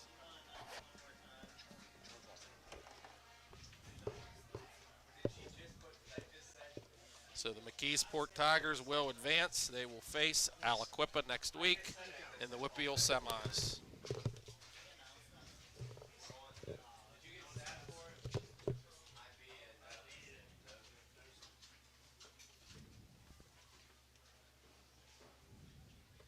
Hey. Hey, I muted this here. I muted the audio. Yeah. Is that this? All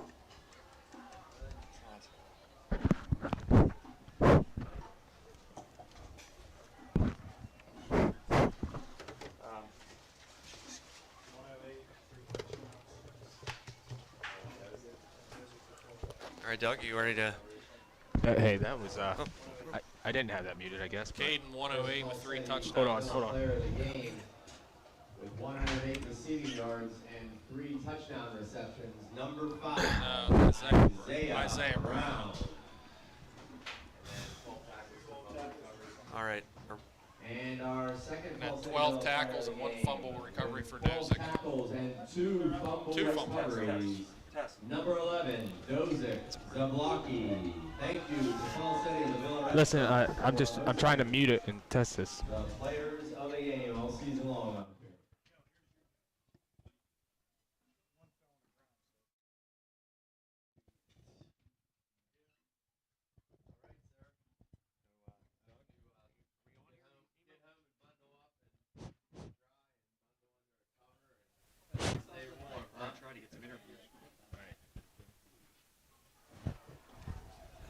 Welcome to the Shop and Save Franklin Village post-game show.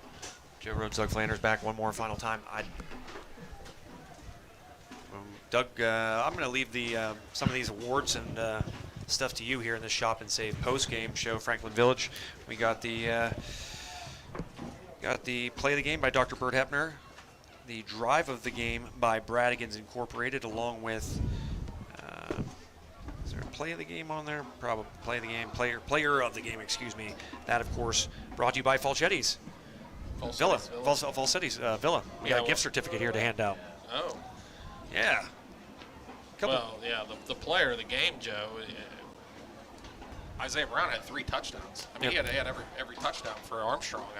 That pass over the middle from Caden to Isaiah, I mean, he's obviously the player of the game.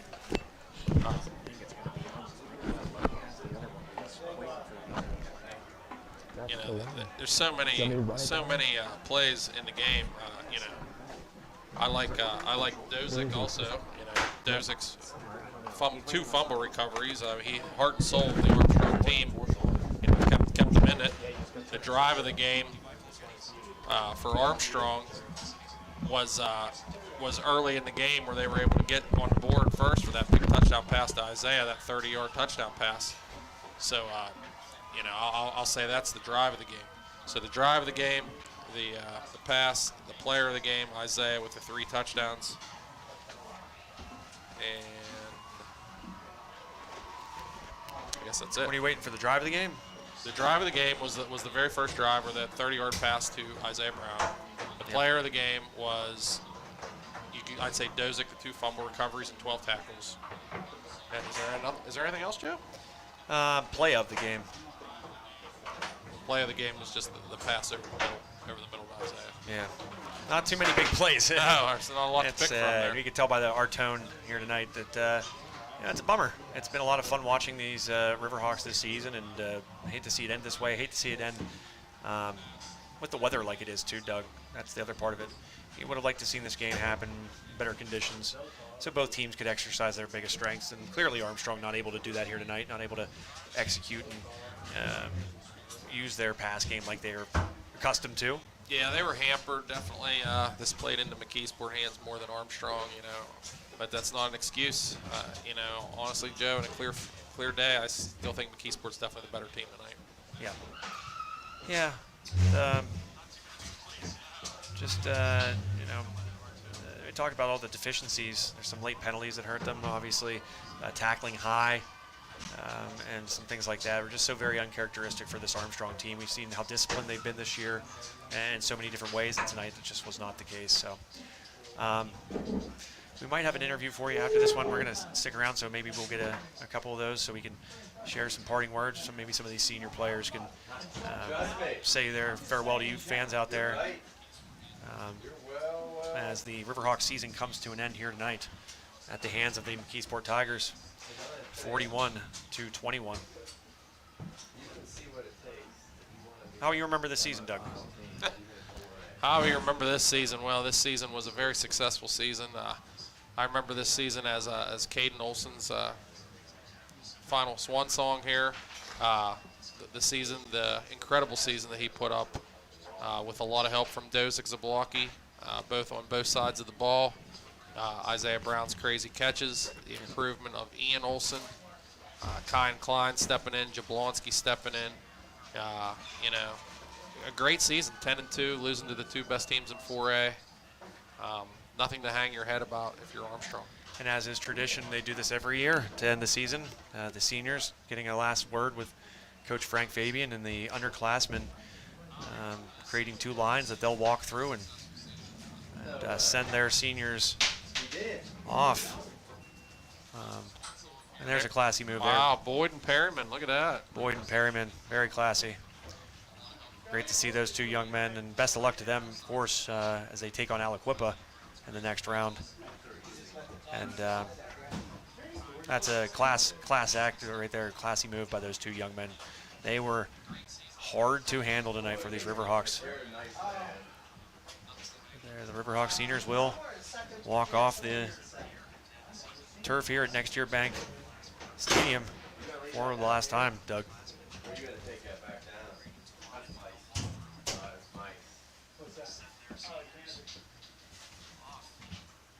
So it looks like Mason's down there, Joe, ready to get some interviews. Looks like he has some audio. Does he have anybody yet, Mason? All right, he's going to try to maybe get. He needs to come closer though, because I don't know if it's going to reach that way, but hopefully it will. Maybe it will. I have this pointing out the window, so I'd really like to talk to some of these seniors. I know a lot of the fans out there listening, tuning in, who've tuned in loyally all season long. How they probably want to hear from some of these guys. So we'll hold out for Mason as these underclassmen say goodbye to their senior leaders. A lot of guys that helped change the tone and really leave this program better than they found it, Doug. It's always what you want to do. Want to leave it better than how you found it. I don't care what sport it is, Joe, as a coach, as a player. A lot of wins stacked up by those seniors, Joe. Yeah, you think of Dozick Zablocki, a guy, one of the better defenders, one of the more tenacious defenders that I've gotten to cover in my 7-8 years here in Armstrong County. A guy that's guaranteed a shoe-in to get 100 tackles in a season. As Mason got Coach Frank Fabian, it looks like maybe. If they can come this way, it would be nice if they could come this way a little bit. Mason.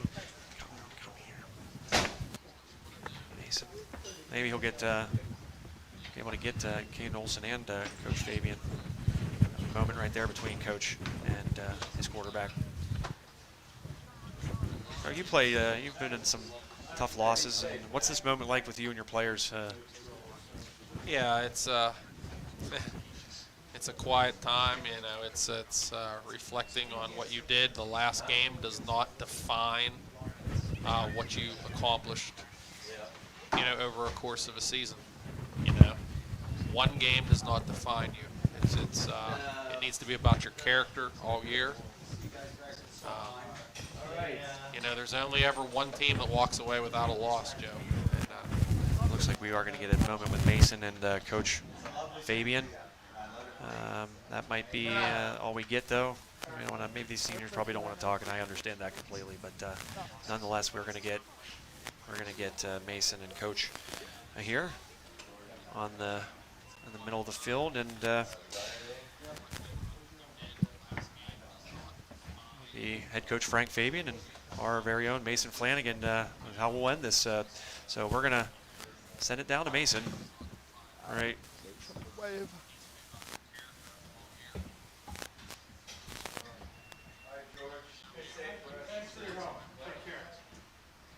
game. Coach, obviously not the out.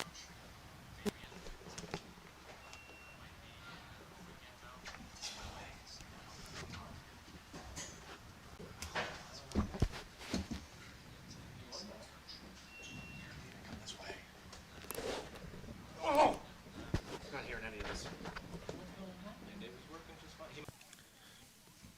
I don't mean to put you on the spot. No. They're a special group, you know, close to me. A lot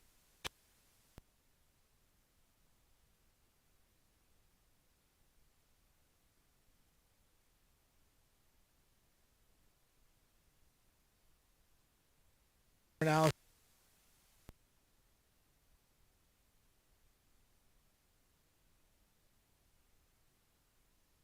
They just raised the bar, and they put it up pretty darn high, you know, for the guys that are going to come after them, and they have demonstrated on how it's done.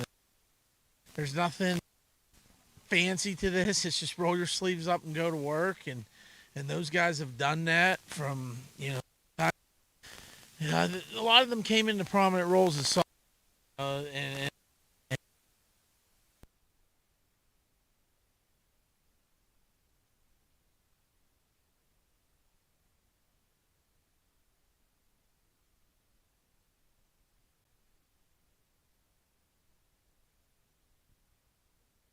open here at Armstrong for them to come back anytime they want. Smiles, smiles, tears, handshakes, all with a little bit of a diversity here. Just community, not just walking off the field, but coming together as one final time before taking off the forms. Now, just that right there, now lining up for a picture over by the end zone. That moment, you've been out in the rain all night long, but they don't want to go into the locker room yet. Does that help continue imprinting the younger guys? Okay, this is a community. Right. You know, football's brutal in the fact that when there's a finality to it. I saw something recently, like, you know, these guys, they may be able to play in baseball rec leagues or basketball pickup leagues, and, you know, they can do intramurals and stuff like that, but there's nowhere where you put the gear on and you play with your friends underneath the lights in front of the community. And then when it comes, it just hits you. You know, you're just preparing, want to win the game, and then bam, it's over. And anybody that's ever put the pads on sat there, and they know what that feeling's like.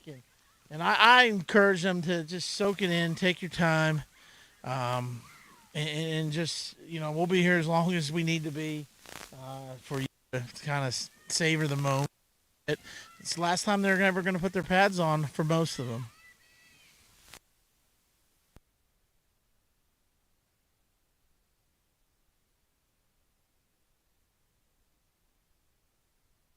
Well, thank you, Mason. I know part of the interview might have gotten muted out, but most of it was all right.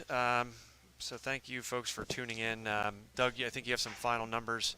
Yeah. Before we send folks on their way for the weekend here. Yeah, McKeesport ground game. You ready for this number?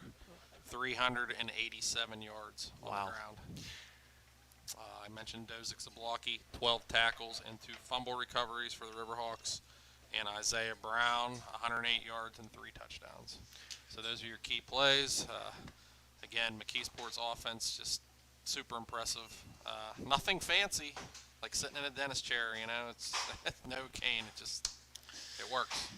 It does, and no matter whether or not they're showing what they're going to do to you or disguising it, they get it done. Do these McKeesport Tigers, and they certainly do here tonight, as they knock off the number 4 seed, the higher seed, the Armstrong Riverhawks. And they move to 11-1.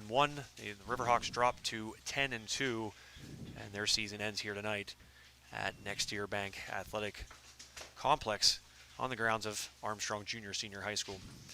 Well, that was your Shop and Save at Franklin Village postgame show.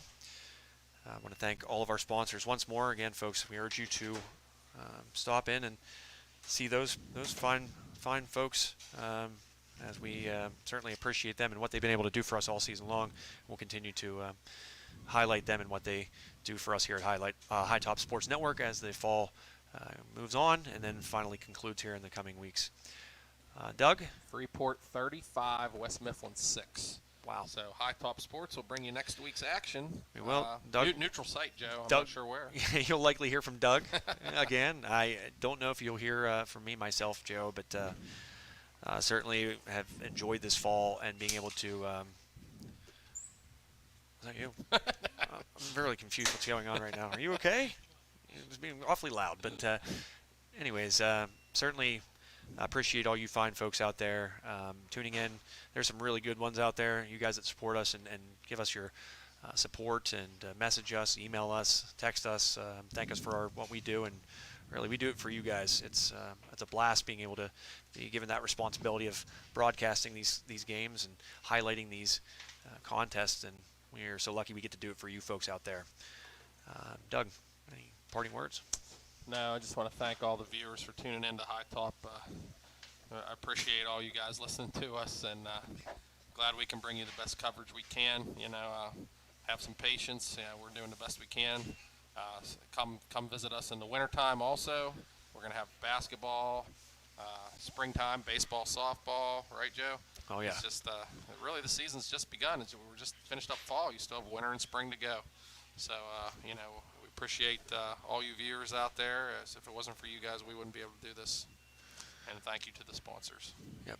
So, for one final time, we're Doug Flanders, Nemo Kinter, Mason Flanagan, Joe Rhodes, and it's been a fun year. It has been. A lot of good football.